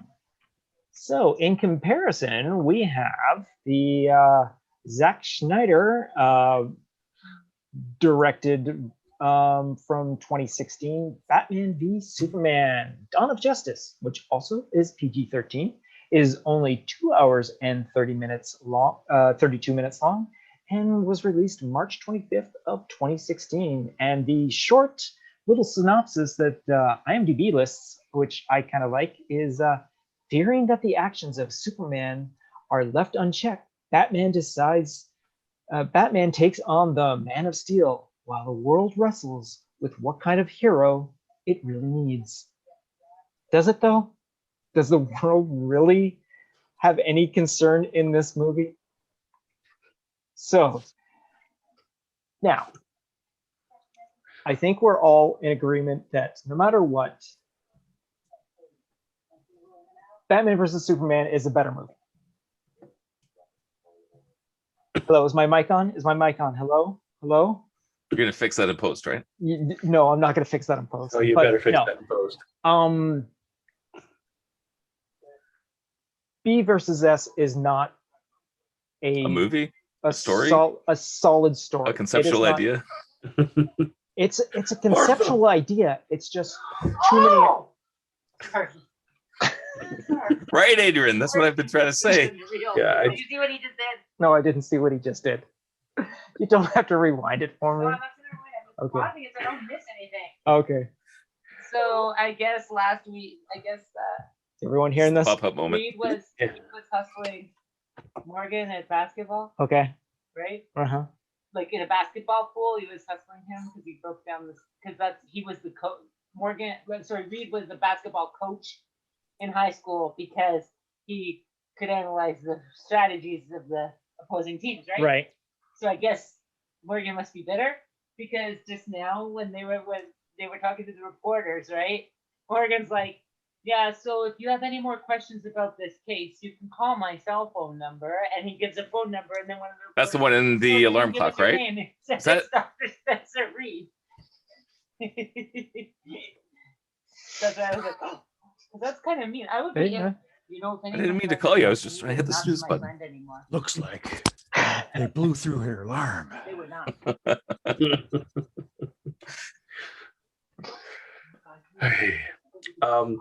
Yeah. That would- I remember that would- sitting in the theater for Batman v Superman, which luckily I didn't pay for. And then when the potato monster appeared, I was just like, oh God. It looks like a giant turd. And then What was the potato monster? Because to be fair, I never watched the whole movie. it's supposed to be Doomsday. Yes, Doomsday, yes. It's Doomsday theoretical. with Lex Luthor's DNA.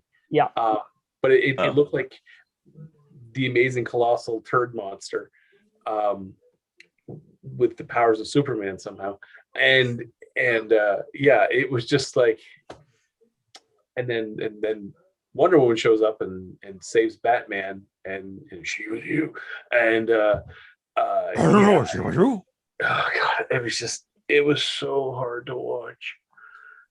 I mean, I guess to honestly, be fair, that was the first appearance of Wonder Woman, right? it Wonder was, Woman. it was, Yes, it was. which, Yes. which was the only real shining point of the entire 2 hours and 32 minutes. And honestly, was- I didn't mind Ben Affleck as Batman. I didn't mind him either. I think he was. I think he was in a horrible movie, but Yeah, I his think Batman he makes was a good okay. Batman. Cavill makes a good Superman. A great but Superman, yeah. But I think If he You don't doesn't like his pout. Clark. I do not. like his Eisenberg Clark does Kent. not do a good Luthor. No, for sure. Oh, that Jesse was Eisenberg horrible. is a horrible. Oh god! for Second sure. he showed up, he said, "I'm good." I was just like, "Oh god!" Someone just stab him in the face or something. So Troy, what were you saying about Clark Kent? I'm not.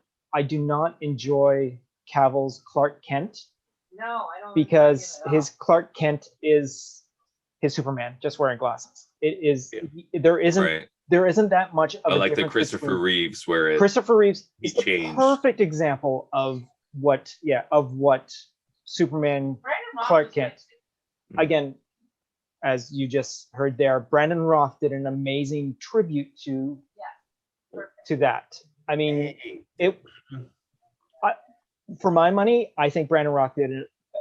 Other than Christopher Reeves, did the best version of that. I mean, Dean Cain was too similar, and I mean, but you can't throw what's his face from Smallville into it because he was never Superman to begin with.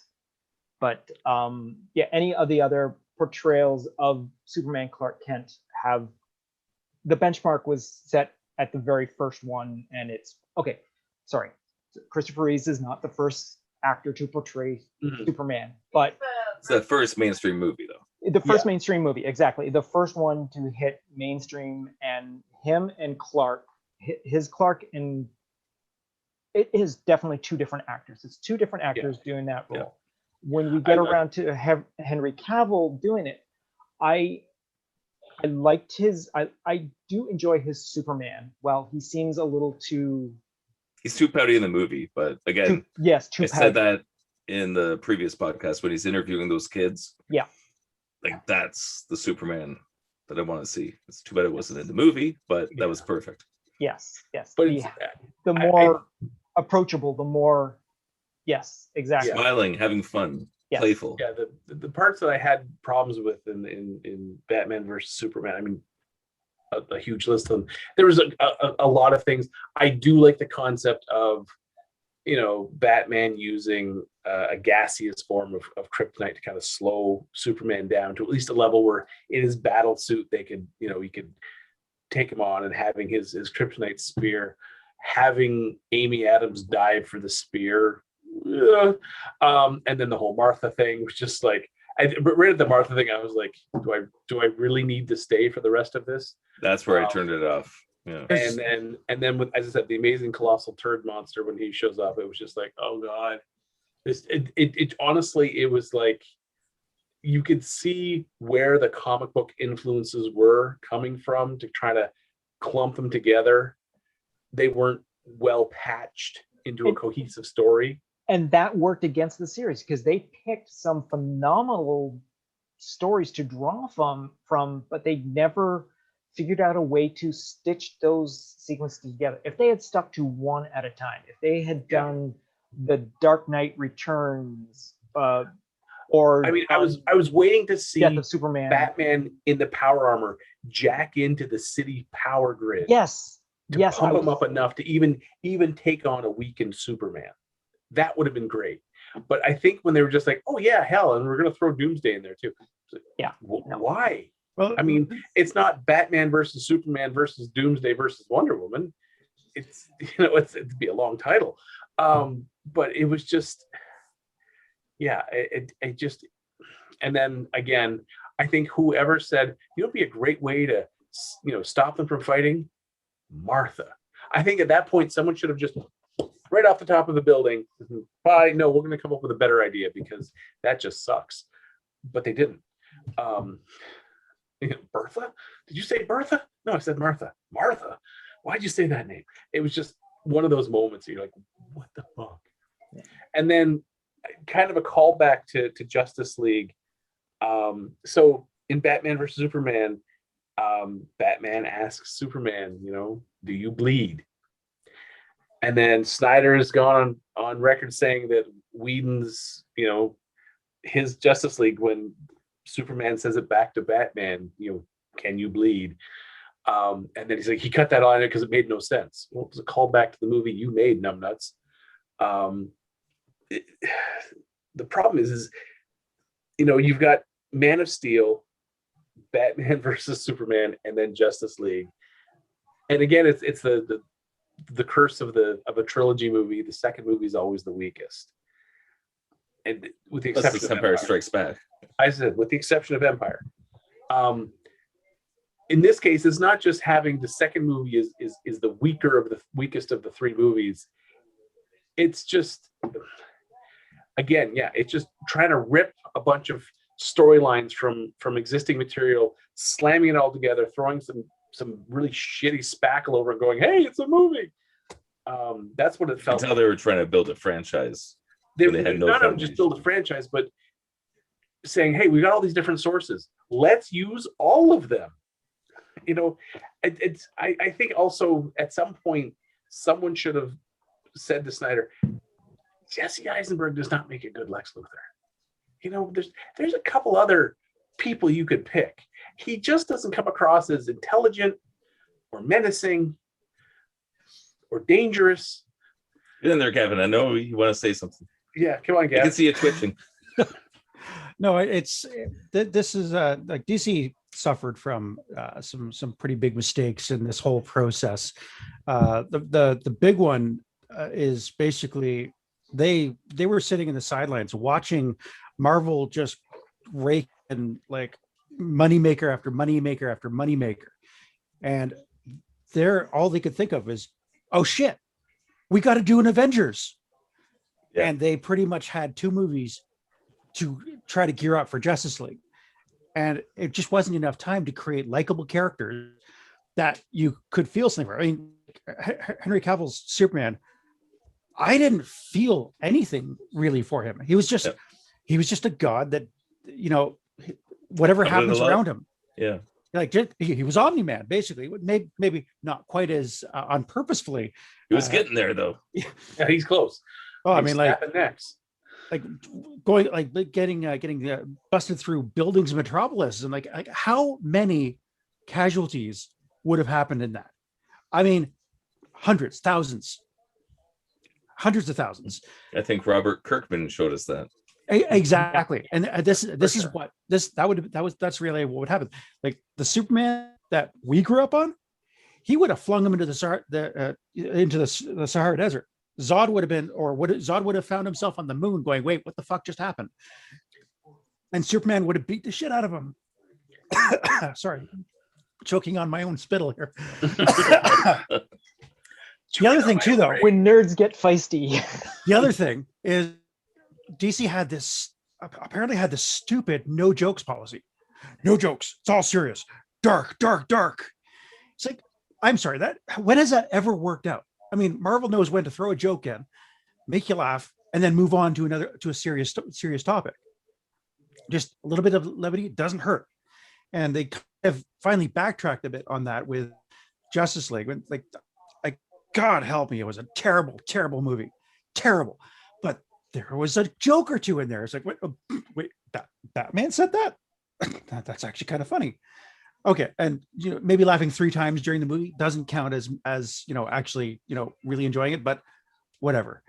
But when you looked at Shazam had great moments. Aquaman had some great moments in it, and they actually felt cohesive. That they were likable characters. If they had done this, they had taken the time right from the get-go. Maybe put Justice League 5 movies, 6 movies, 7 movies down the road. We would have had established characters that we would have liked working together. Just DC has kind of lost it for me. If they can produce more like Shazam and Aquaman, and the first Wonder Woman, not Sam Raimi's Wonder Woman, I think we would be in a much different place with DC. Sorry, Mike. One thing that makes me really sad is that I've never been able to take my kids to a Batman movie. It's crazy to me. I took Aslan to go see Justice League. Adrian and I took Aslan, who. Well, she was young enough that it didn't matter, right? Yeah, no, it was all cool stuff on the screen, sort of thing, and your interest. But it's like, that, but no. How is that possible that I can't take my kids to see a Batman movie? Yeah. To me, my favorite interpretation of Batman is the Batman animated series. Mm-hmm. It's dark enough, it's fun enough. It like everything's crazy in it. The villains are evil, but they're fun to watch. The Joker's fantastic. Best but voice it's actor not ever. like Heath Ledger, which is great for an adult movie, but I don't want to take my young child to see that. Yeah. Right? I let Josie, when she turned 8, watch Heart of Ice for Batman animated series.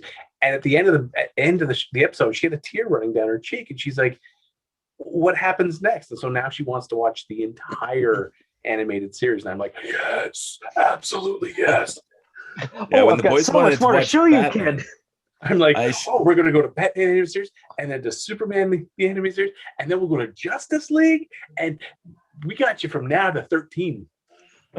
I showed the boys the animated year 1 for Batman, and that hit them. Like, that's hardcore enough that a little kid's like, whoa, this is intense. Right. But they still talk about that. Like, that was years and years ago. It's like, hey, Dad, remember that Batman that was actually good? It's like, which one was that? It's like, oh yeah, year 1. I always think that, if DC really wants to make serious live action movies, especially Batman, the person they need to hire is Bruce Timm.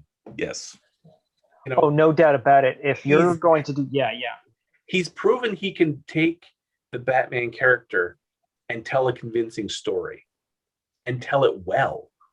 I mean, Batman Mask of the Phantasm ranks up there in terms of Batman movies. It's, it climbs up that list pretty high. Yeah, it's an animated movie, but it's a damn good story. And one of the best live action ones is Batman versus Predator, which was a fan film. Did you guys see that one? Yeah. It's like he's wearing the proper suit. Yeah, like why can't they get it right?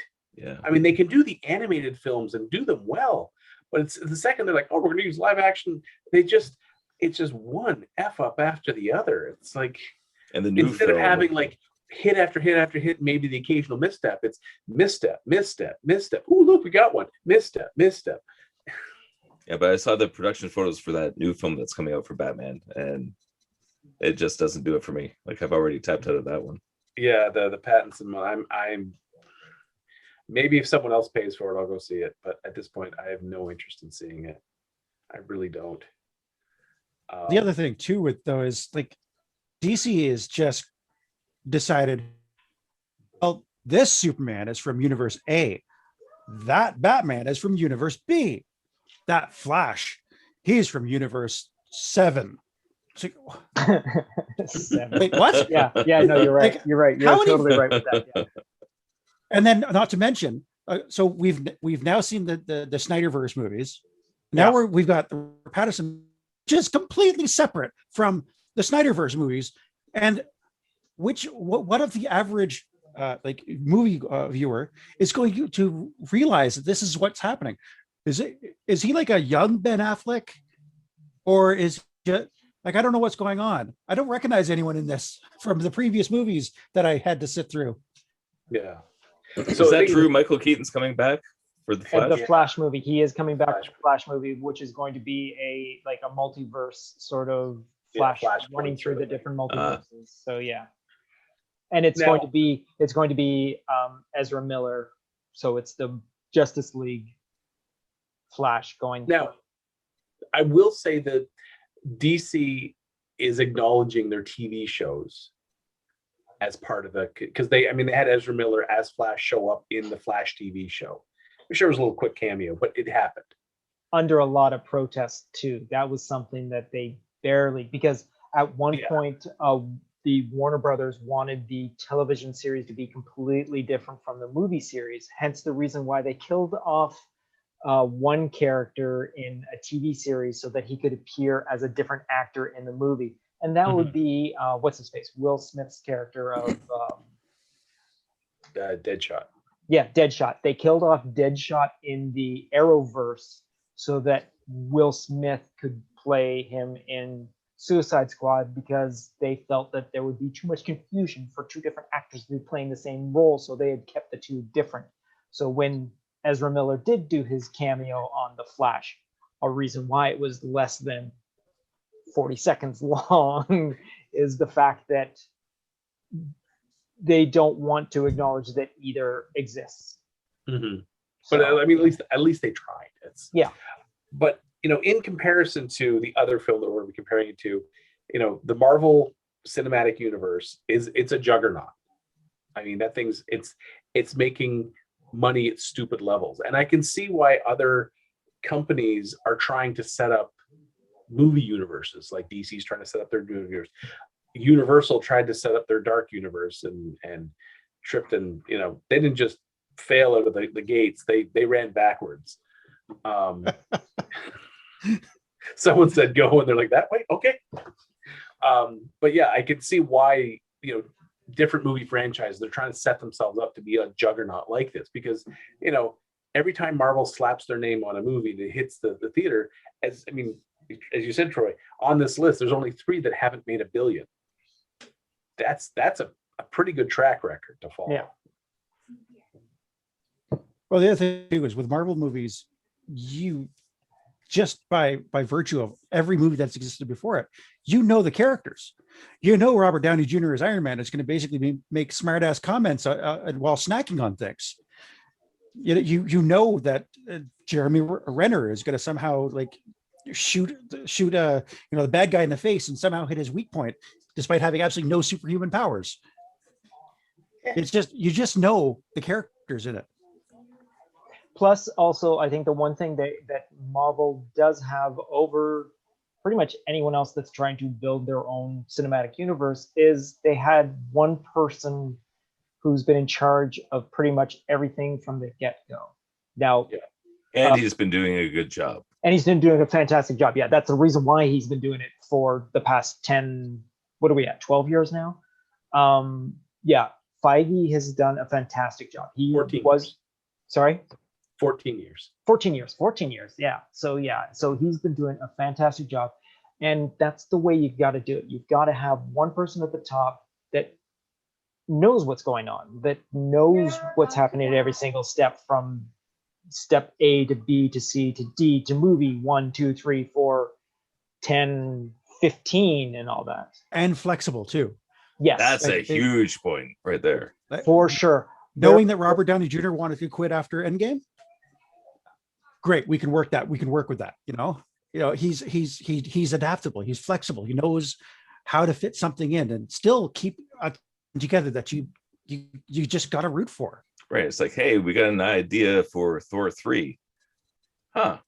Yeah, let's go with that. That's pretty flexible. And not only we have an idea for Thor 3, we want to take the tone of the movie in a completely, the first guy did all drama. Second one is a mishmash. It's the third one, we're just going to go straight comedy. And he was like, sure, let's see where we go. Yeah, looks Why good. not? And Chris also Hemsworth was great in it. Yeah, exactly. Yes. I was just about to say, and also that they've also picked actors that have grown into the characters and made them their own. They're completely, almost every single one of the characters, by the third time you see them in their own movie, they're completely different from the very first time, and you can see that they are living in the characters, and it's they've done a fantastic job with every single choice that That's why I want to see Love and Thunder and Guardians of the Galaxy. I want to see how Hemsworth's character has advanced through As Guardians of the Galaxy. Yeah, I'm involved enough now that I need to see where this goes. And he is such a surprise out of this whole entire thing. Hemsworth being the runaway character that, Thor, I collected the Mighty Thor when I was in my comic book phases in the 80s when I collected it. And who'd have known that the character of Thor would be, or that the actor Chris Hemsworth would be able to be this character. This character is Chris Hemsworth. There is no difference between Thor and Chris Hemsworth. When you see Chris Hemsworth out in the real world doing interviews or acting in another thing, it's still Thor, because he's made Thor him. He's made himself Thor. No, I will say, I mean, the first Thor movie, I wasn't as, I wasn't behind the character. I was like, yeah, okay, guy's a jerk. He learns a little bit of a lesson, goes home. The second movie was like, all right, so the stakes have been raised. It wasn't that good of a movie, but you saw the character development. And then, as we go through the Avengers movies, and then when he takes off after Age of Ultron. Avengers was great. And then when you see him in the third movie, and you see how much he's, the fact that he can't find his dad, and then when they find his dad disappears, and then, dad dead, now his sister shows up. And the second his hammer breaks, you could just see him like, that was his last link to his dad, really, in his mind. And it changed him. And the thing is, Hemsworth is a good enough an actor. You could see that break of that link, and then, then being thrown to Sakaar and all that stuff that goes on. So when you see him in Infinity Gauntlet and especially in Endgame, it's a huge arc for that character. And specifically, it's a huge range for that actor. To be able to do that. That's why I'm invested in this character now, and I need to see where he goes in the next two iterations, like in Guardians of the Galaxy and Love and Thunder. I need to see where he goes. Wasn't he getting tired of the way Thor was being portrayed? It was pretty much like when you first were reading Thor, like the old comics. It was basically like the muscle-bound oaf that recites Shakespeare, essentially. But he was getting tired with how Thor was being portrayed till Ragnarok, and all of a sudden he's like, I really like the way this character is developing. I want to continue. And like, he was one of the only ones to actually keep on wanting to play, continue on with a fourth movie of the same character. And apparently he credits Kevin Smith for that, because Kevin Smith went on a rant on a podcast, and the folks at Marvel heard it. And I think that's one of the reasons why he was in the latest Jay and Silent Bob movie, as sort of like a thank you for that. It all comes back to Kevin Smith. It does. It really does.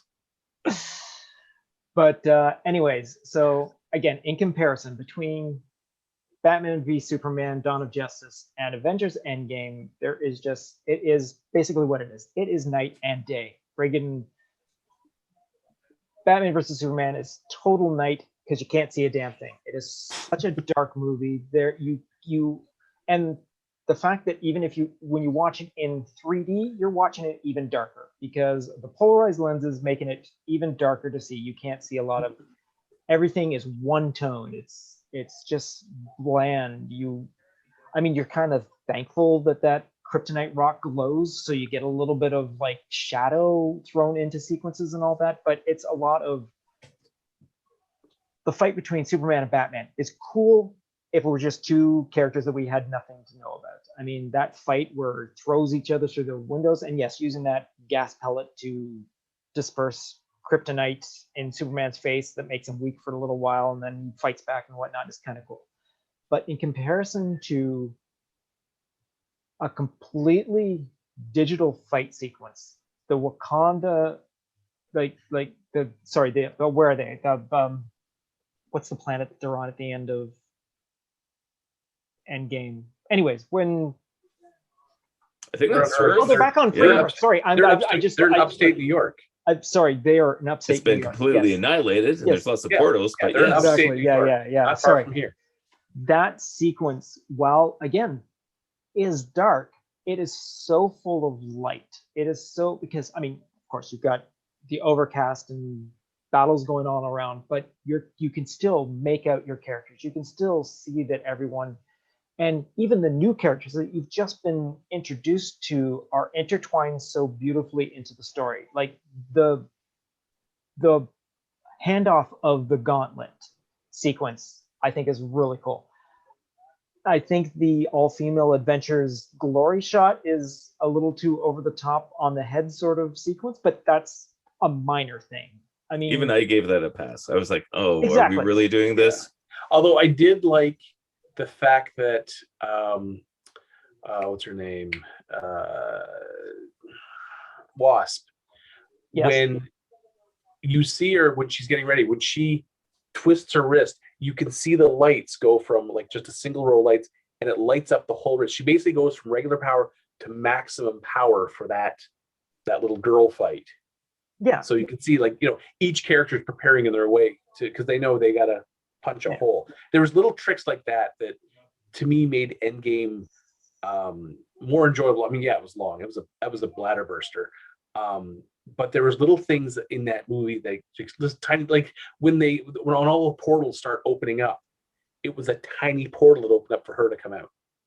Yes. She was coming Oh from the yeah. quantum. Yeah. So they didn't need a full size portal for her. She's a little portal, whoop, and then she's full sized. Little details like that. Like in the theater, I remember seeing that, and like it happened in a split second, but it was there long enough to catch it visually. Those, I think, are the details. I think that's why the Russo brothers did so well with both Infinity Gauntlet and Endgame, is they were paying attention to those little details. Yeah, Well, and like they were. staging. They Perfect. also had the biggest responsibility of paying off 10 years of movies. They had an undertaking that, thankful it did take 2 movies, because if they tried to do this in one, definitely would not have succeeded. It would have been a lackluster, and it would have been Batman versus Superman. I don't think it would have been that bad, but it would have been along that level, yes, for sure, compared to previous movies. The fact that they took their time and that they basically paid off, and it was all fan acknowledgement. It was all and the fact that they acknowledged the fact they knew that they had to do payoffs for stuff that had been set up in previous movies, like in Age of Ultron when everyone was trying Thor's hammer. And when Steve grabbed it and it rocked a little bit, you saw the worry on Thor's face, like, uh-oh. And that was my favorite moment in Endgame, was the point where he picks up the hammer. When it picks up and comes back, and then it's the whole audience erupted on that one. Yeah. In the theater, it was dead silent when that hammer came up and flew back, and the second it landed in his hand, it got so loud. It wasn't until the second time I saw the movie that I heard Hemsworth say, "I knew it." Yeah, exactly. Yeah, the first time everyone was cheering so loud, I'm like, yeah, I think he said something. His lips moved, but yeah, I can't hear it. Yeah, my absolute favorite moment in that entire movie, and I must have screamed like cheering at this.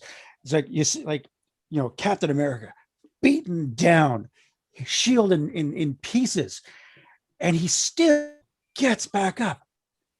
It's you see that shot with Thanos on one side, him on the other side, like across the screen, and then dead silence and then on your left.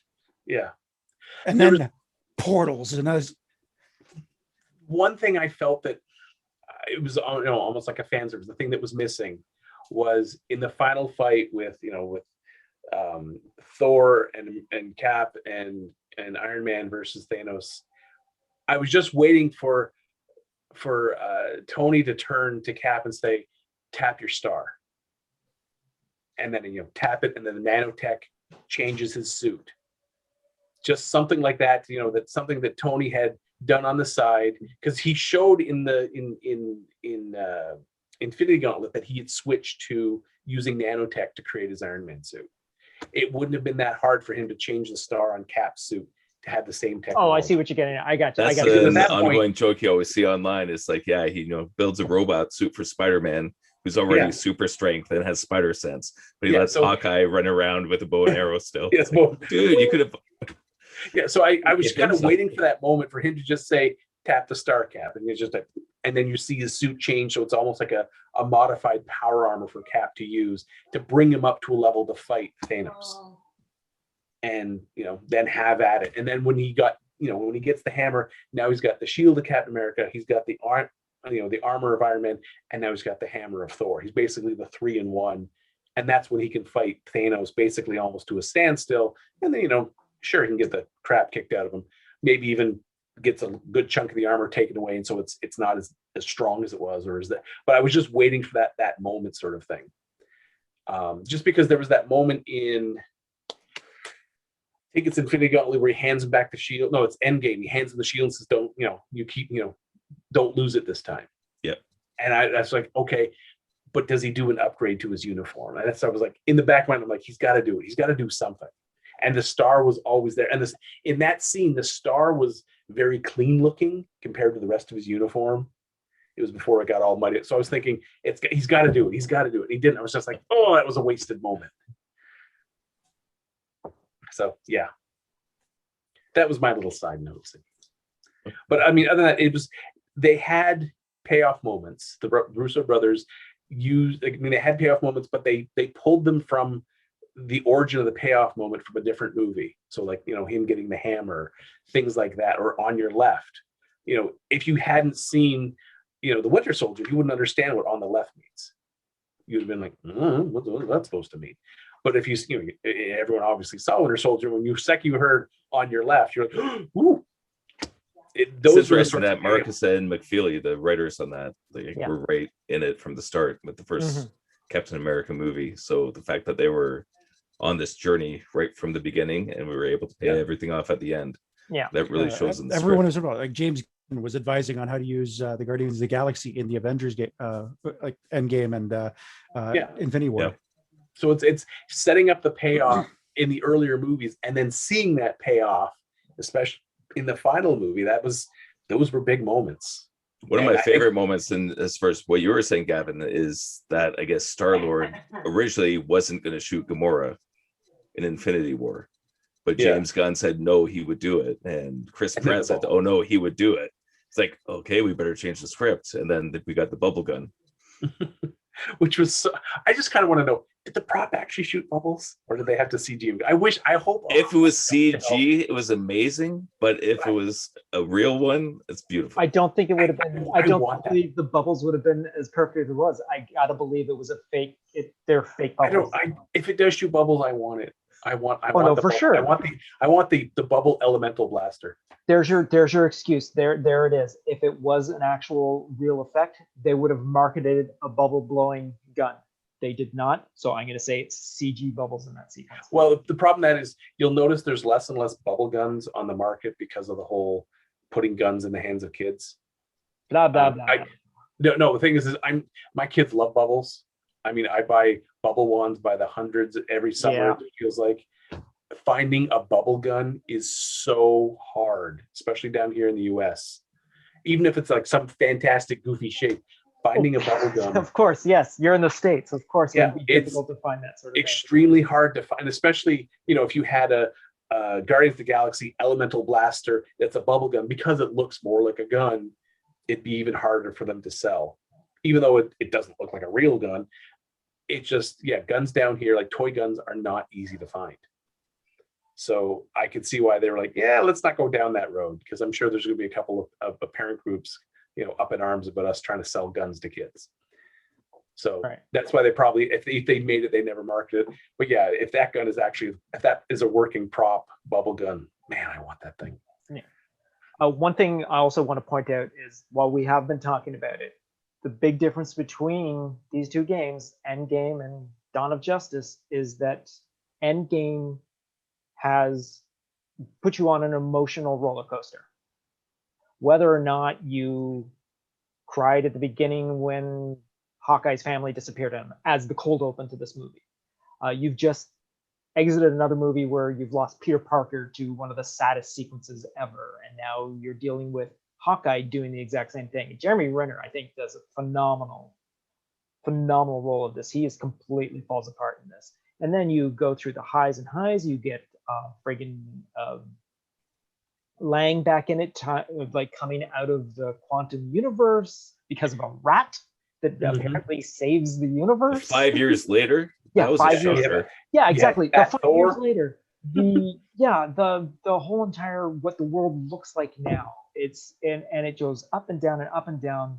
I will admit there are several tear-jerking moments throughout this whole entire movie, and there's several like cheering out loud moments in the movie, and you don't get that with Dawn of Justice. Yeah, Dawn of Justice. Or goes for the head 5 minutes in. It just like, kind of, how is this a movie after this? Yeah, exactly. Yeah, exactly. It's like the main villain's beheaded right at the start of the movie. Yeah, and you're like, well, and you're like, roll credits. Yeah. Wait. Roll credits. But I think, I mean, and there's a great line, Jeremy Renner, when he says, "Don't give me hope." Mm-hmm. And you've got the rain coming down, and you're like, is he crying or is it the rain? And Yeah, he just says, exactly. "Don't Yeah. And it was just that moment. You're like, this is how far he has fallen because his family's been dusted. It's just, this is a guy who he doesn't give a damn if he dies during a mission because he's got nothing to live for. Yeah. And that's what also makes that whole entire him and Black Widow sequence such an emotional like pinpoint of the movie as well. The two of them know that the other one has to live, that they're the one that has to go. And the fight between the two of them to try and get the honor of becoming the one that dies is just phenomenal. I mean, and Cap finally getting back to Peggy, and I have a side question. So Cap has to take back all the stones. oh, here we go. Yeah. His reaction to seeing the Red Skull when he's giving back the Soul Stone. Okay. Does he just kind of like drop in the water, turn and walk away, or is he's like, I'm going to put the Soul Stone in the water. First, I need to kick your ass a couple of times. There's a what if episode there somewhere. There's got to be. I'm hoping what if delves into that in some way. Okay, so when Natalia and Clint show up, he does explain that he is not the real Red Skull, that he is a figment of him and whatnot. So I'm thinking at some point that we don't see on screen that Jeremy Renner explains to Cap what is the full story of what happened when they got there. I mean, what we saw on the screen is he says that she never made it. She didn't make it. That's all that the explanation is. I'm pretty sure that they're not going to stop there, especially Cap. Cap and her are so close together that he has to have no. So I'm thinking that at one point he knows that a version of the Red Skull is going to be there. It's not Red Skull. That's assuming that Hawkeye knows who the Red Skull is. I mean, he's just going to say there's some guy in a cloak. With the Red Skull. Oh. Yeah, No, he refers to himself as the Red Skull, does he not? Yeah, but he's not going to realize the history between Captain America and the Red Skull. Oh, okay. So it may not be. Well, it could be World War II history. No, I understand where you're going with that. But again, I'm sure it's not going to be a complete 100% shock that Red Skull's spirit version is. I just kind of want to see, shows up on movie. He's like, oh, I'm here to. So, and then the Red Skull shows up, and then suddenly takes a skull, a shield to the skull. And, he's like, let me take the shield back, drop the stone in the water, and I'm out of here. Yeah. So what we're saying here to come to a conclusion at the end of this is that out of the two movies that Avengers Endgame is moving on. Yes? Yeah, I think so. Yeah. Yeah. It's a close battle, but yes. Yes, yeah. It's really close. Yeah, it's a fiercely fought battle. By the skin of its teeth, Avengers Endgame wins out over. It's like Ant-Man when he's full-size giant man up against the guy after Drax stabbed him a bunch of times under the heel and squished. Yes, exactly. All right, so we can definitely confirm that Batman v Superman bleeds. For sure. All right. On a quick side note for the Infinity Gauntlet and Endgame, the character Glaive, one of Thanos' henchmen. Yes. How many times did that guy get his ass kicked? Oh, I mean, every time he's like, get up, I can't. All right, so that's one. And then he gets stabbed with his own weapon at the end of Infinity Gauntlet. And then the guy was just useless. He was just cannon fodder. He really was. He said, go over there, distract him and get killed while we go do other stuff. Okay. All right. So as a quick little preview for our next matchup, it's going to be the second place movie, which actually on the list of the 100 movies is actually number 5. And that is 2018's Avengers Infinity War. And that is going to be going up against the 15th seed, which is actually on the full list at number 67, which is Spider-Man Homecoming from 2017. So we'll go into that in our next episode, but I think we are going to be wrapping this up right about now because that was a good one, wasn't it, guys? Yes, Let the fans It decide. was a corker. Let the fans decide. Really, you want the fans to decide? So we want to say our goodbyes right now, each individually or all together. Good night, folks. So long, farewell, Auf Wiedersehen, goodbye. So long and thanks for all the fish. Nanu, nanu. You have just been listening to Geeking Off the Page with your hosts, Mike Kitchen, Gavin Burbage, Trevor Brown, and Troy Bowman. Please be sure to like, subscribe, and share.